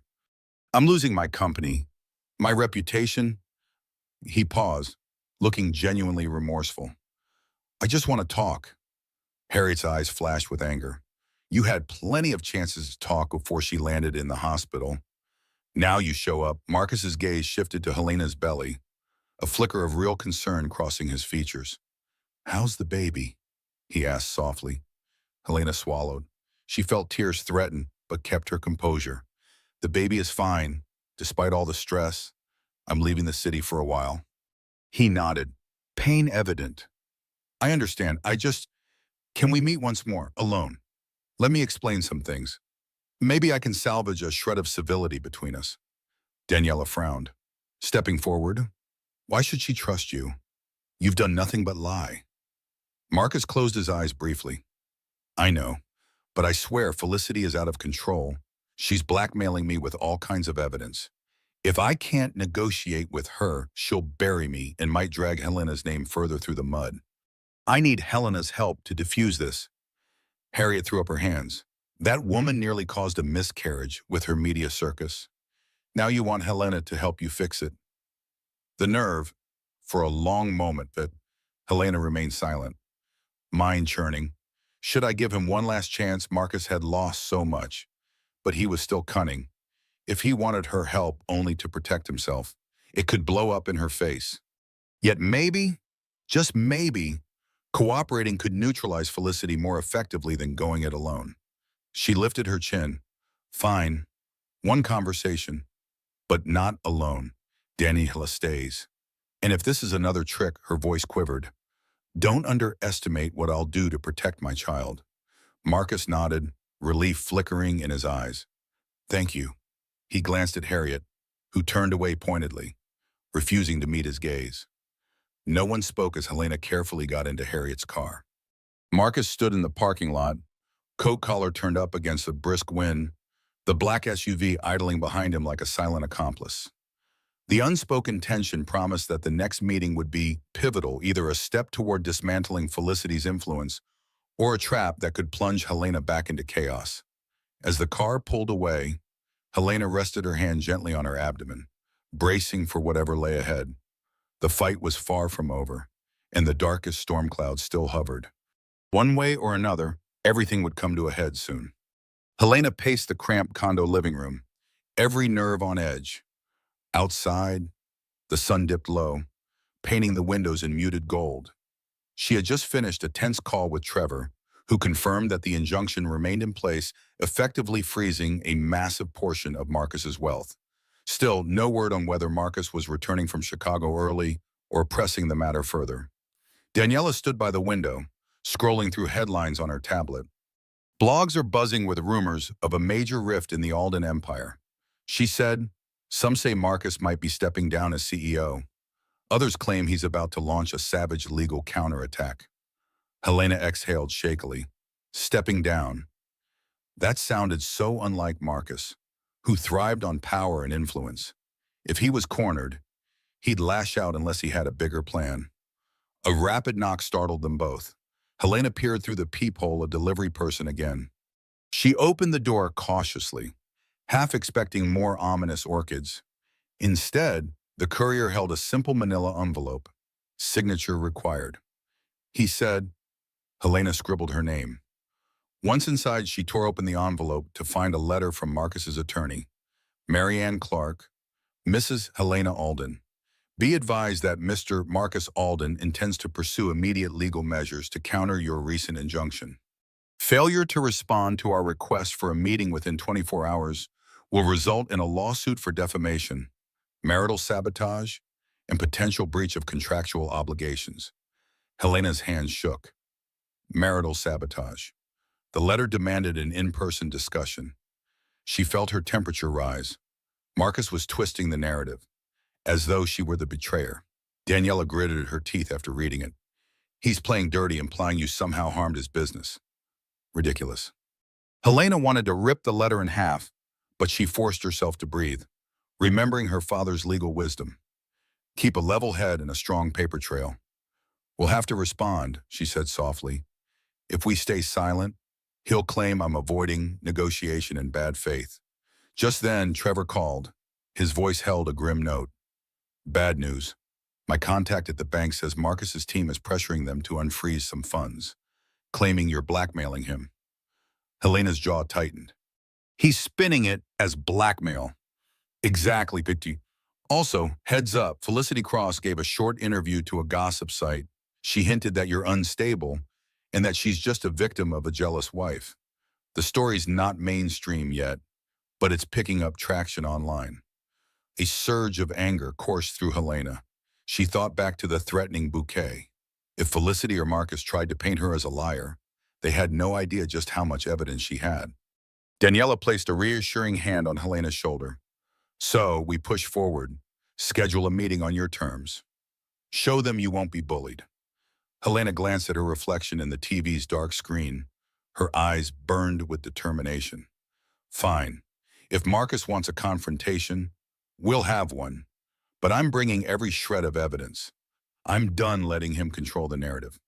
She grabbed her phone and dialed Marianne Clark's office, voice trembling only slightly. Yes, I'd like to schedule a meeting tomorrow morning. Tell Mr. Alden I'll be there. In that moment, a line was drawn in the sand. Helena was no longer the silent victim, cowering in the shadows. She was stepping into the light, ready to fight for her child's future and her own self-worth, no matter the cost. The next morning, Helena arrived at a sleek law office that occupied the 30th floor of a steel and glass skyscraper. Daniela walked beside her, carrying a slim portfolio of evidence photographs, financial records, and transcripts of incriminating texts. Helena wore a simple yet elegant black dress, funereal in color. Perhaps, but it fit her resolute mood. They stepped into a sophisticated conference room lined with leather chairs and modern art. At the far end of a long oval table sat Marcus, eyes cold and sharp, flanked by his attorney, Marianne Clark. Marcus's posture exuded confidence, but Helena sensed tension in the tight set of his jaw. Marianne gestured to two chairs.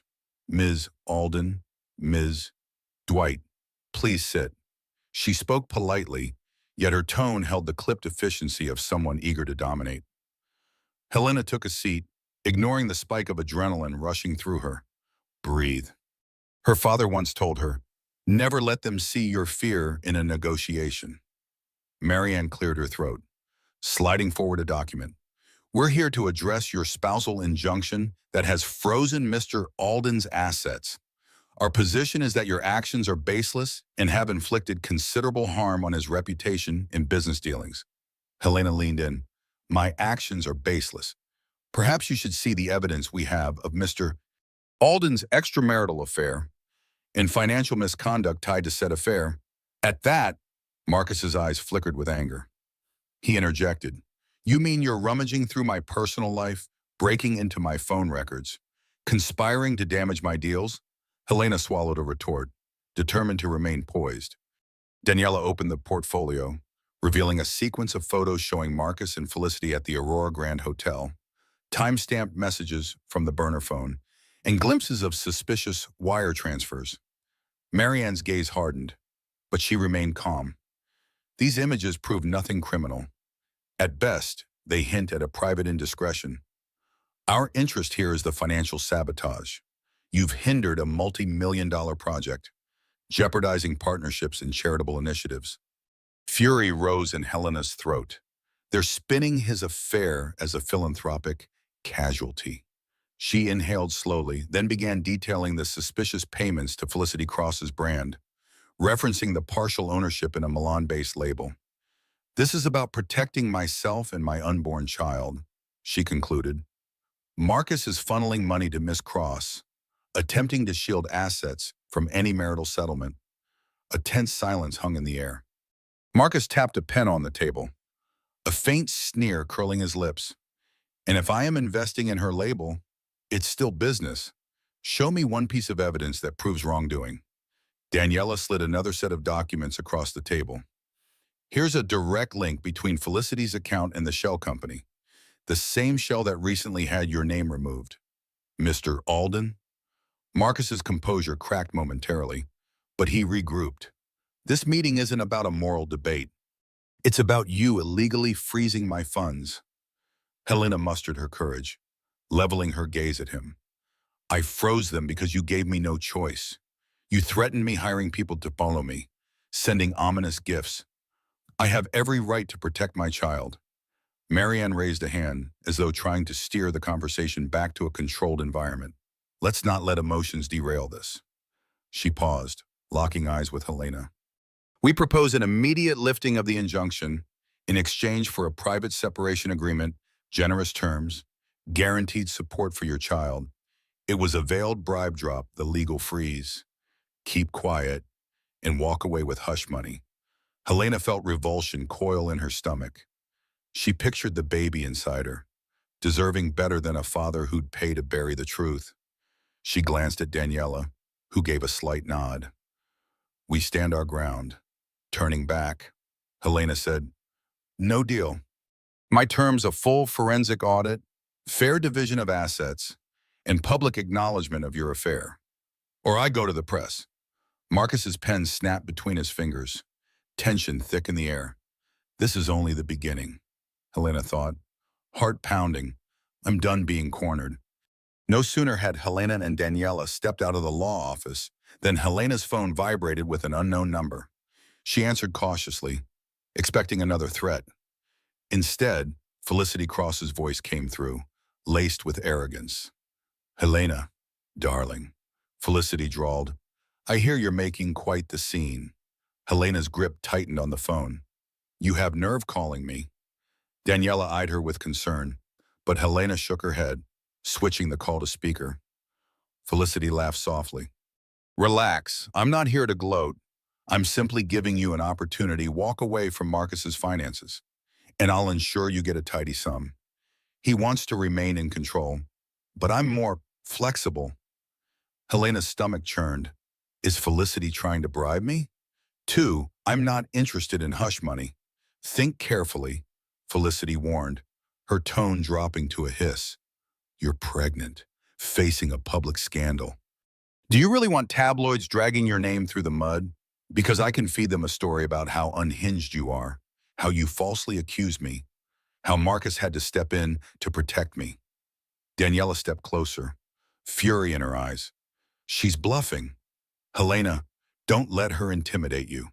But Felicity continued unabated.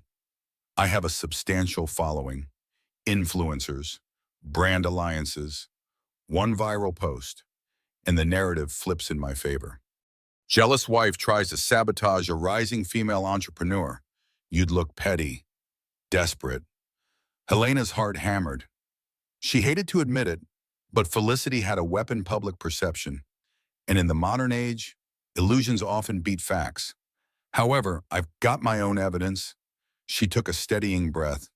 You think you can rewrite the truth? Go ahead. I'll see you in court with all the proof of your dealings with Marcus. Let's see which media outlets you sway once we show the bank statements. A pause, then Felicity's voice cooled. You're making a mistake. Marcus is unstoppable. He might be rattled now, but once he regains control, he'll destroy your reputation. Keep that in mind. Have a lovely day. The call ended abruptly, leaving Helena's stomach knotted. It felt like walking a tightrope one misstep, and she'd plummet into a pit of scandal from which she might never recover. Daniela placed a reassuring hand on her shoulder. We won't let her dominate the narrative. We've done everything legally once we confirm a solid case. You can present it publicly if needed. Yet, a nagging thought plagued Helena. Is Felicity truly Marcus's puppet? Or is she cunning enough to have her own hidden agenda? If Felicity had manipulated Marcus from the start, then Helena was up against not just her estranged husband, but a media-savvy influencer with global reach. She inhaled the crisp city air. Let's get somewhere private. I need to call Trevor, see if he's found anything else connecting Felicity to potential blackmail or extortion. As they walked, her phone pinged again, this time with a news alert. A gossip site had posted a blind item about a pregnant socialite losing her mind over fake cheating rumors. The scenario was eerily close to her situation. The smear campaign has begun, Helena thought darkly. She clutched Daniela's arm, forging ahead with new resolve. I won't bow to their threats, no matter how loud they get.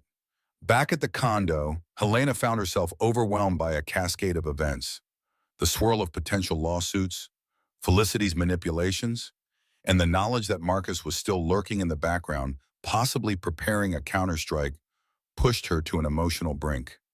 She shut the bedroom door and leaned against it, struggling to breathe. Daniela had gone to buy groceries, leaving Helena alone for the first time in days. The quiet was disconcerting, allowing every dread-laden thought to echo. Her phone chimed repeatedly with notifications, articles praising Felicity's bravery, tweets speculating that Helena was a gold digger, messages from acquaintances offering half-hearted support or prying questions. Each beep felt like a stab. She sank onto the bed, tears welling. This pregnancy should have been a time of joy and anticipation, yet she'd never felt more isolated.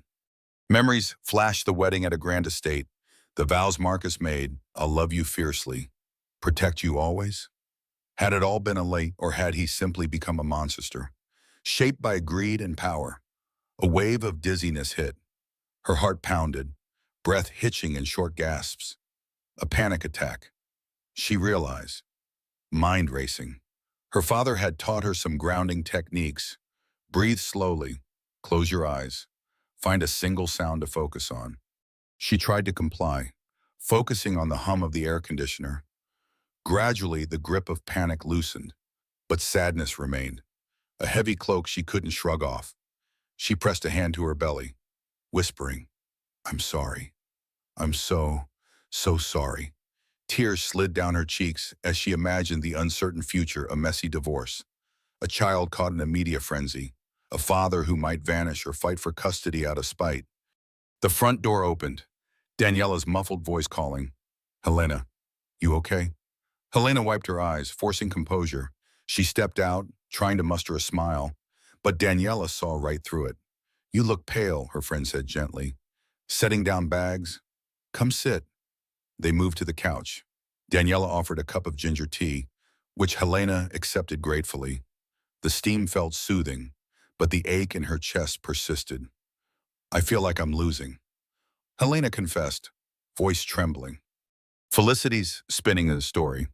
"Marcus is using every legal loophole. I don't know how much fight I have left." Daniela's expression softened. "Look at how far you've come. You've already forced Marcus to confront your rights. You've uncovered his financial misdeeds, blocked his offshore escape.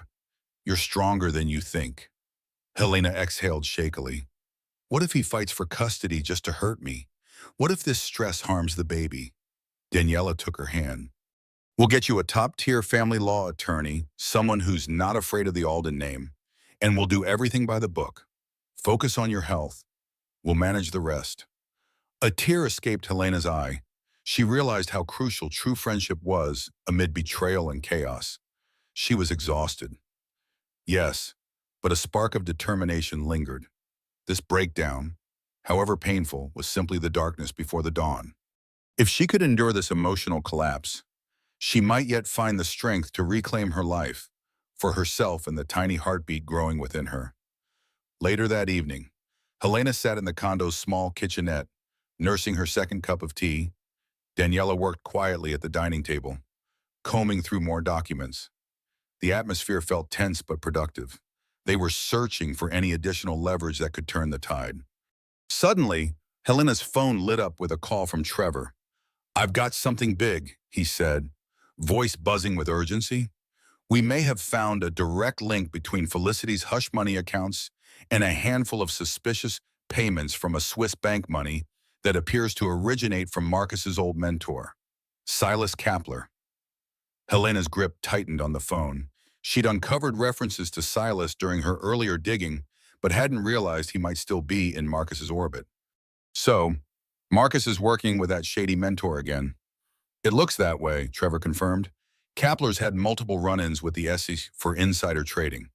If Marcus is funneling money through him to Felicity, it could be an attempt to hide the transactions from U.S. scrutiny.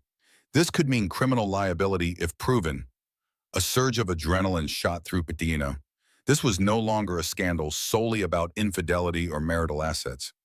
If Marcus had broken federal law, The SEC would clamp down hard, and Felicity could be implicated as well. She motioned Daniela over, placing Trevor on speaker. Tell us exactly what you found. I traced Felicity's business account in Milan. Funds go from Marcus's shell company, then hop through Kapler's Swiss entity, then into Felicity's brand. It's a laundering chain to obscure the money's origin. Trevor explained, I have partial records enough to pique the interest of regulators. But I need more to nail it. Daniela's eyes lit with determination. This is our trump card. Helena, if Marcus faces serious legal jeopardy, he might back down rather than risk a federal investigation. Helena inhaled sharply. We should compile it all, present it to the authorities if necessary. But I want to give Marcus one last chance to do the right thing, publicly acknowledge the affair, finalize a fair settlement. If he refuses, we hand everything to the SEC. Trevor's tone softened. Be careful. If Marcus realizes you have proof of criminal activity, he might lash out. And Felicity? She could be even more dangerous if she's part of a bigger scheme. Helena glanced out the window, the city lights twinkling like silent witnesses. I'm done living in fear. Let's finalize the case. Tomorrow, we confront him with this evidence.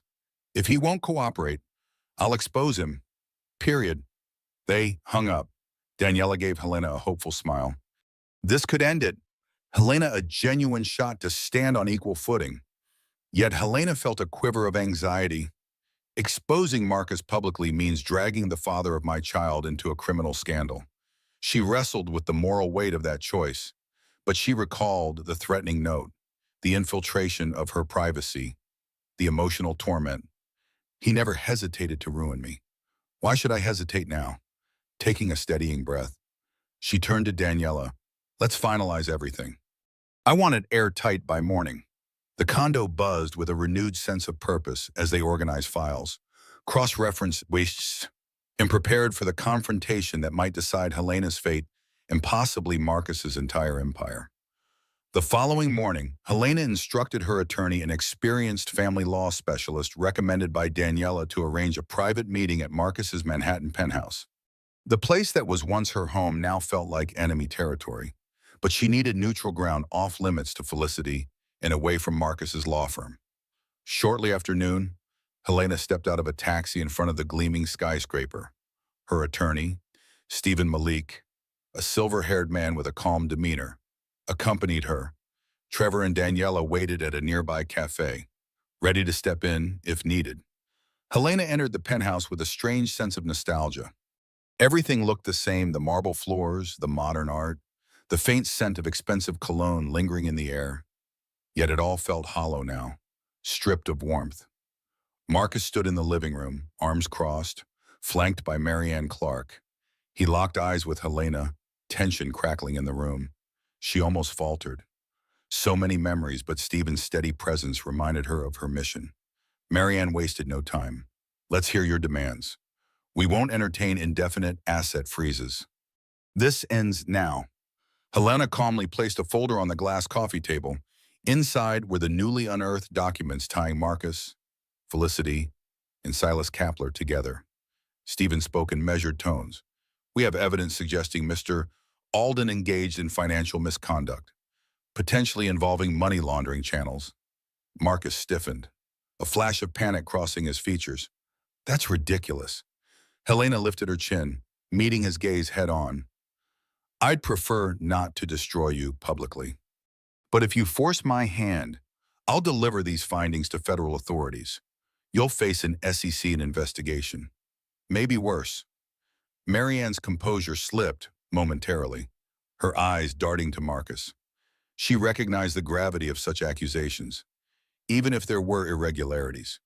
You don't have the full context, she argued, but her tone lacked its usual confidence. Stephen cut in. We only need enough to trigger an official inquiry. Given the bank records we have, that threshold is likely met. An oppressive silence thickened. Helena took a tentative step closer to Marcus, voice trembling with a mix of sorrow and resolve. You broke my trust. You used our marriage as a smokescreen for your schemes.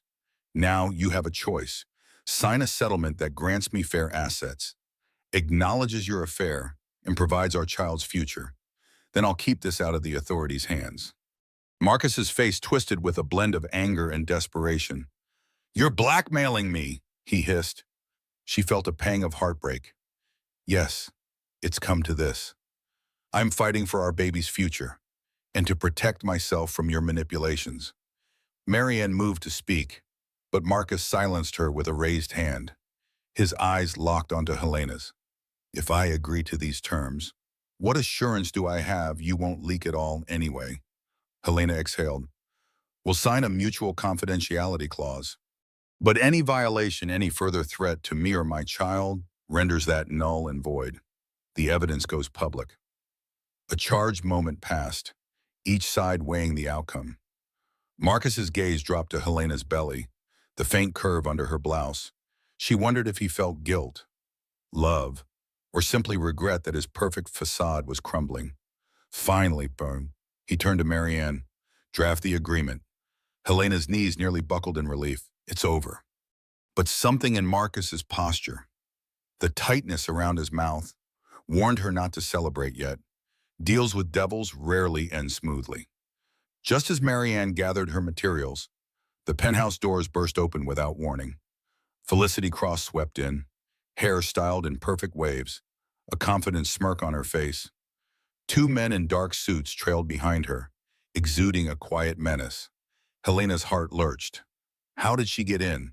Then she remembered Felicity had been a frequent guest. She likely still possessed a key or security code. Marcus whirled, shock momentarily overshadowing his anger. Felicity, what are you? She ignored him, her attention snapping to Helena. I couldn't resist joining this little negotiation. Seems I have a stake in all this. Marianne tried to intervene. Miss Cross, this is a private legal meeting. Oh, I'm aware. Felicity cut in. Crossing the room, she placed a manila envelope on the table, right beside Helena's folder of evidence. With a dramatic flourish, she opened it, revealing a stack of glossy photographs. Each image depicted Helena in various public places, exiting the law office, entering the condo, meeting Trevor, and more. Felicity fixed Helena with a triumphant stare. Your discreet investigator wasn't so discreet. My people have been following you. Now I know every step you've taken, every person you've met. The press would be fascinated to learn about your so-called plot to entrap poor Marcus. A wave of nausea rolled through Helena. Felicity had been gathering blackmail material on me. She glanced at Stephen, who looked incensed. You think photos of Helena walking around the city prove anything? He asked coldly. Felicity shrugged, an icy smile forming. It proves a narrative, one that I can spin a bitter wife staging a corporate takedown for her own financial gain. I have 500,000 followers ready to believe me. And if that's not enough, she tapped the envelope. There are also phone records, texts your friend Trevor sent, implying he'd destroy Marcus's reputation for good. Helena's pulse pounded. They were quotes taken out of context, but enough to seed doubt in the media's mind. She felt the precariousness of her position. This is exactly how Felicity thrives, twisting stories, commanding an influencer army. Marcus stared at Felicity, a mix of frustration and confusion. You're not helping, he snapped. I was about to settle this quietly. Felicity's gaze flickered with resentment. Settle you owe me. Marcus, you promised an empire, and now it's on the verge of collapse. I'm here to ensure I'm not left behind. Marianne cleared her throat, clearly out of her depth. Ms. Cross, we can discuss your concerns separately, but right now, actually, Basiohamam, Felicity interrupted, voice razor sharp. I'd like to propose my terms. Helena drops the SEC threats. Marcus honors his financial commitments to me, invests even more in my brand. And I stay silent about the entire fiasco. Helena met Felicity's eyes, and for a moment, she glimpsed the raw ambition that fueled this woman. She isn't just Marcus's pawn. She's ready to blackmail him too.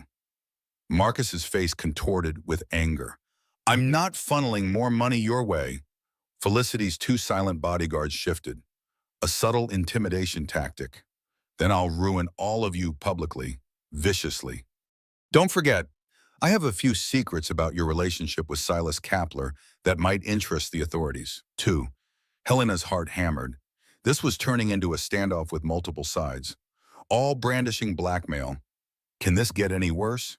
She glanced at Stephen, who frowned, murmuring under his breath, "We need to get out of here before this escalates." But Felicity wasn't done. She snapped her fingers at her men, who retrieved a small USB drive. And here I thought we'd have a civilized chat. Looks like we might need a more dramatic finish. The tension inside the penthouse rose to a boiling point as Felicity poised to unleash her digital files. Helena could sense the dread swirling, 3 different agendas clashing in the same room. Marianne attempted to salvage control. "Ms. Cross, put the USB away. We can handle any grievances separately.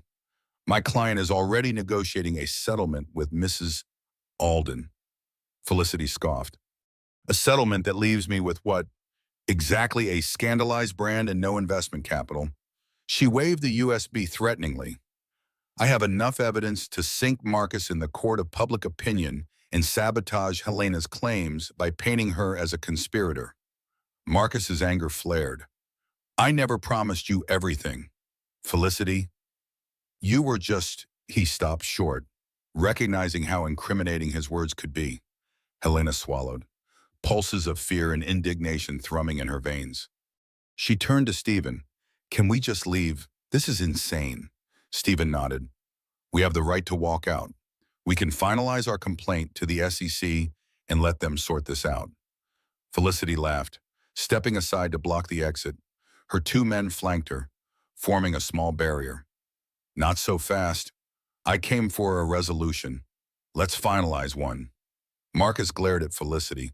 "You think cornering us will guarantee a payday I can have your brand blacklisted, or see to it your next show gets canceled?"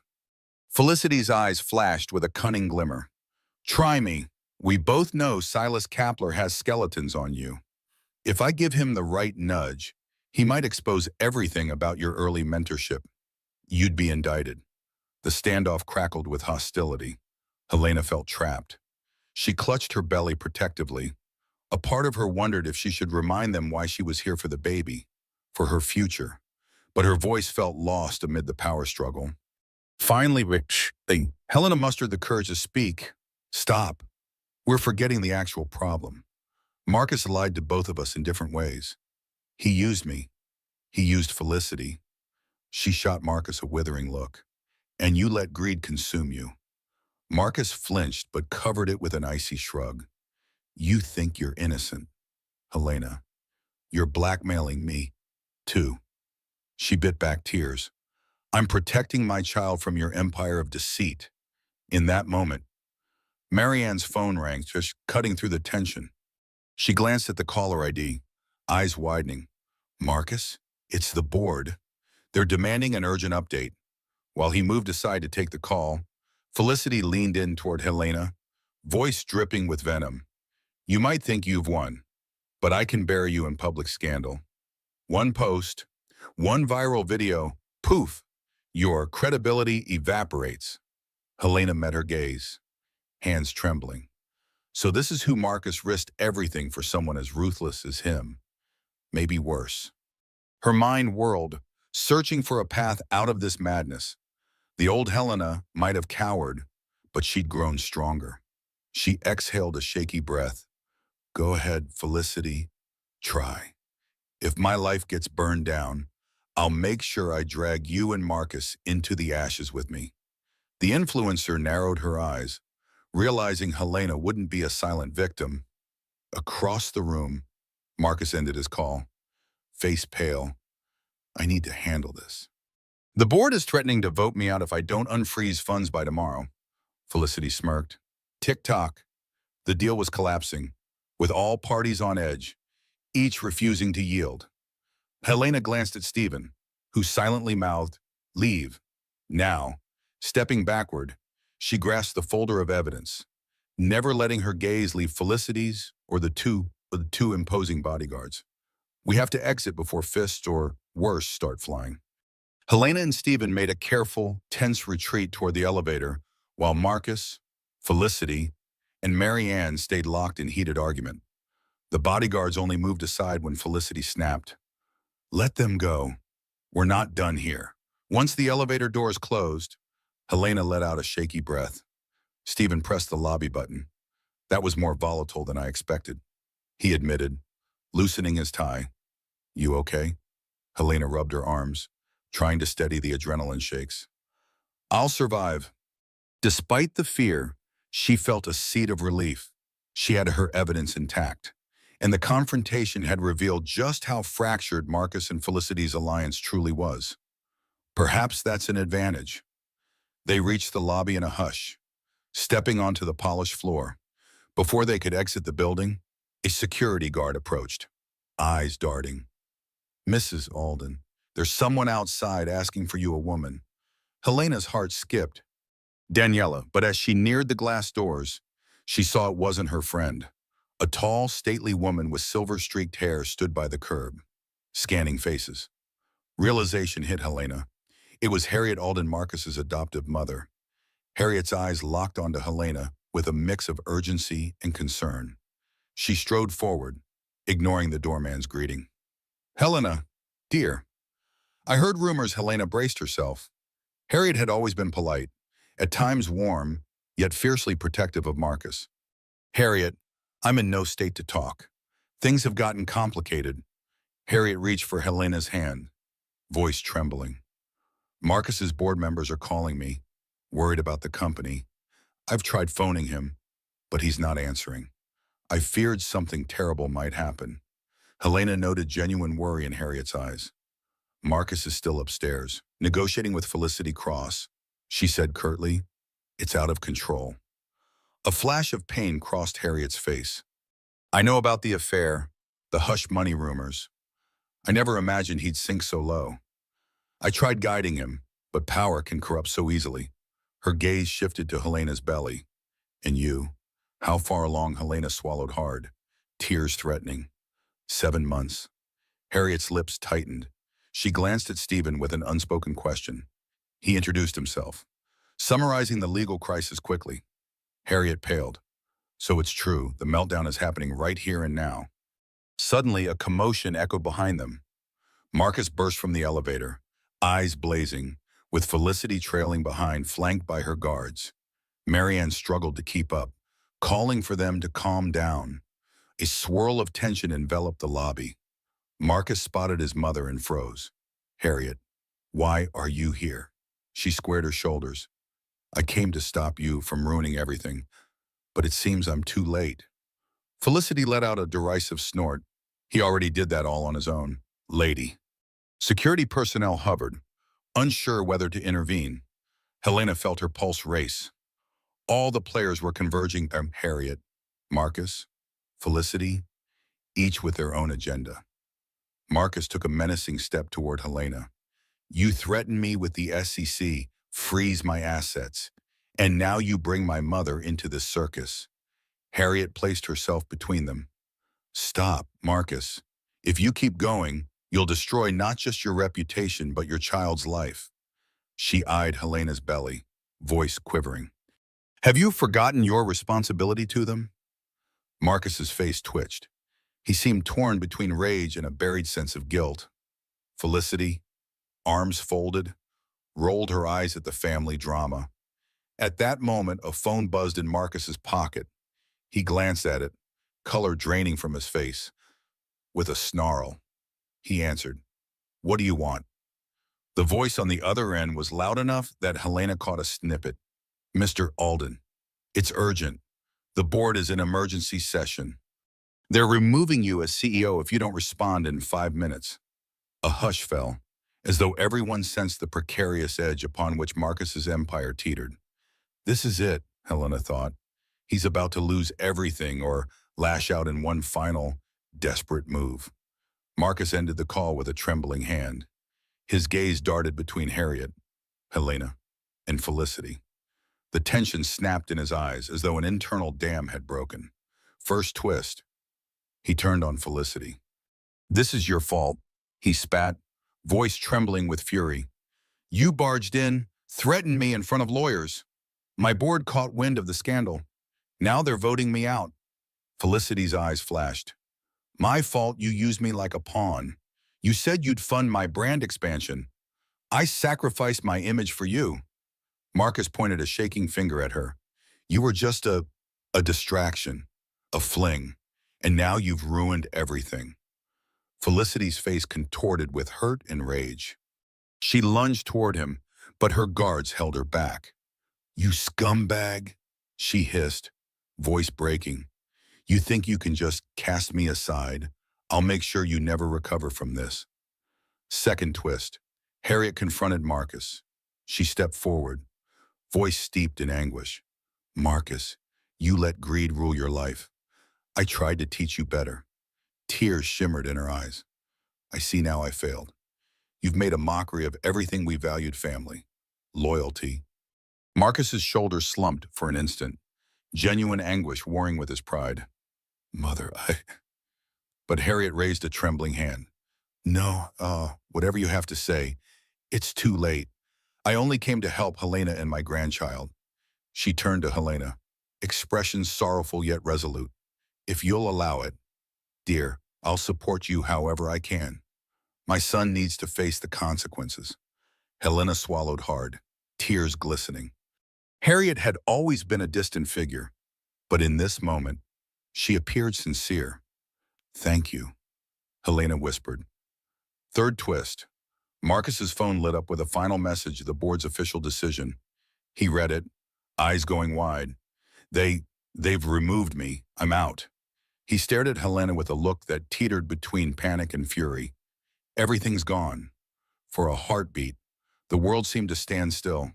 Marcus Alden dethroned. The golden empire he'd built was crashing down around him. Felicity took advantage of his shock. She pivoted, stabbing a finger at Helena. You might be celebrating, but don't think I'm finished. If the money's gone, your threats to go public mean nothing. We can all drown together. Marianne finally stepped into the fray, voice shaking. Miss Cross, Mr. Alden, let's handle this responsibly. We can still reach an agreement. No one listened. Harriet guided Helena protectively toward the exit, whispering, Go, dear. Let him face the mess he's created. Helena hesitated, glancing at Marcus one last time. He looked almost childlike in his despair, phone dangling from his limp hand. A pang of pity flitted through her despite everything. He was the father of her unborn child, but she squared her shoulders. He'd made his choices. Felicity stormed forward, cheeks flushed with anger. Don't walk away, Her next words drowned in the chaos. Harriet and Helena slipped through the glass doors, Stephen following close behind. Security guards rushed in to contain Felicity's outburst. The sound of heated shouting echoed in the lobby as they emerged onto the sidewalk, the city's bustle greeting them like a collective exhale. Helena's legs trembled.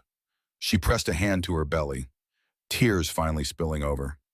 Harriet and Stephen flanked her, concern evident in their faces. She realized that in a matter of minutes, her entire world had shifted again.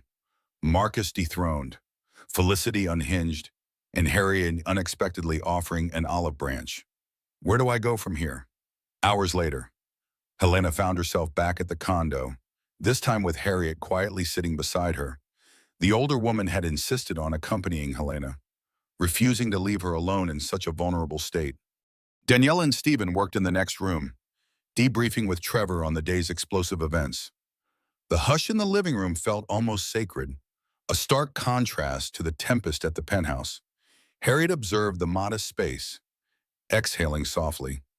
It's not what you're used to, is it? She asked, voice carrying no judgment, only empathy. Helena shook her head, managing a faint smile.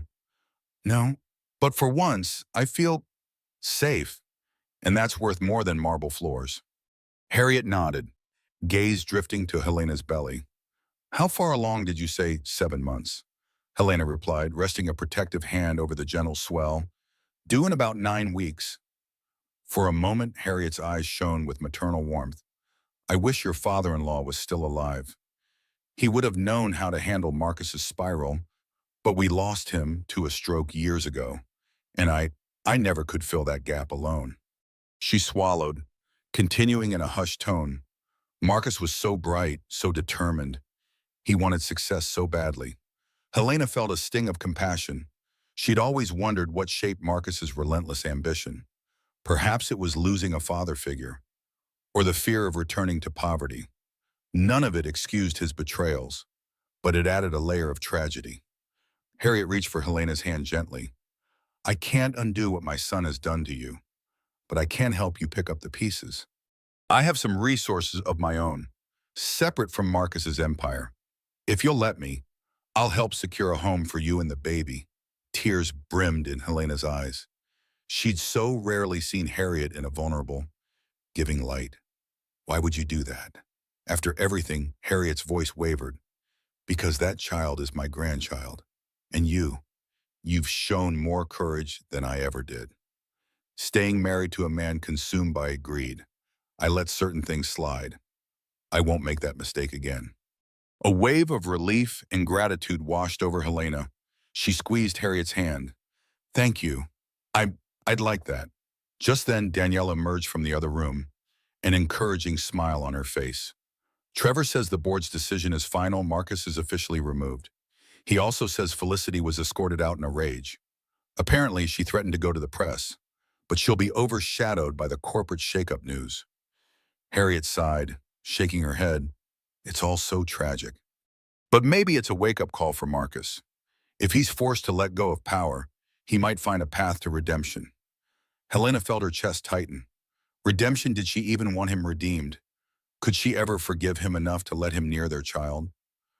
Those questions lingered, tangled in her heart. She smoothed a hand over her belly, exhaustion mingling with cautious hope. At least for tonight, I can breathe. Harriet's unexpected support, Daniela's unwavering friendship, and Stephen's legal prowess formed a fragile safety net. The storm wasn't over, but Helena finally glimpsed a path toward rebuilding a life free from Marcus's shadow. 2 days later, Helena found herself perched on the condo's small balcony, morning sun warming her cheeks. Below, traffic hummed, and life in the city pressed on unconcerned with the personal battles unfolding in penthouses and corporate boardrooms. She cradled a cup of herbal tea, Harriet's gift from a local shop. It tasted of chamomile and faint hope. Her mind drifted to the swirl of changes since the confrontation. Marcus had vanished from public view, possibly retreating to one of his lesser-known properties. Felicity was busy spouting cryptic social media posts about fake friends and backstabbing collaborators. But with the Alden board drama dominating headlines, her ranting barely made a ripple. A gentle knock on the sliding door broke her reverie. Daniela stepped out, a file in hand. Morning, she greeted softly. Just got an update from Stephen. Thought you'd want to see. Helena took the file with trembling fingers, scanning the top page. It outlined a potential divorce settlement based on the revised corporate structure. Without Marcus at the helm, some stocks had devalued, but Helena still stood to secure a hefty portion enough to raise her child comfortably. She closed the file, setting it aside. It's so surreal, she whispered. Everything's changed so fast. Daniela offered a supportive arm around Helena's shoulders. You made it happen. You know, your courage pushing back, gathering proof, refusing to be a victim. A tear slipped down Helena's cheek, but she wore a small smile. I had help. I never would have done this alone. They stood in companionable silence for a moment, gazing at the cityscape. Then Daniela softly asked, What about Marcus? Has he tried contacting you? Helena shook her head. Not a word. Harriet hasn't heard from him either. Her heart clenched. Should I want him to call? Do I hate him? Or pity him? Or something else? Daniela hesitated. He is the father. If he tries to make amends, Helena closed her eyes, exhaling a shaky breath. I can't ignore that, but I can't ignore what he did either. The affair, the threats, the possibility of crime. She pressed a hand to her belly, feeling a light flutter from the baby. I'll consider letting him be part of the child's life, but under strict boundaries. Supervised visits. Maybe. Until I'm sure he won't harm us. Daniela nodded. That's fair. You have every right to protect yourself and your child. Helena sipped her tea, mind wandering to the future. She pictured a life where she and the baby lived without fear, a small home in a peaceful neighborhood, Harriet visiting often, maybe even a new job, a new project.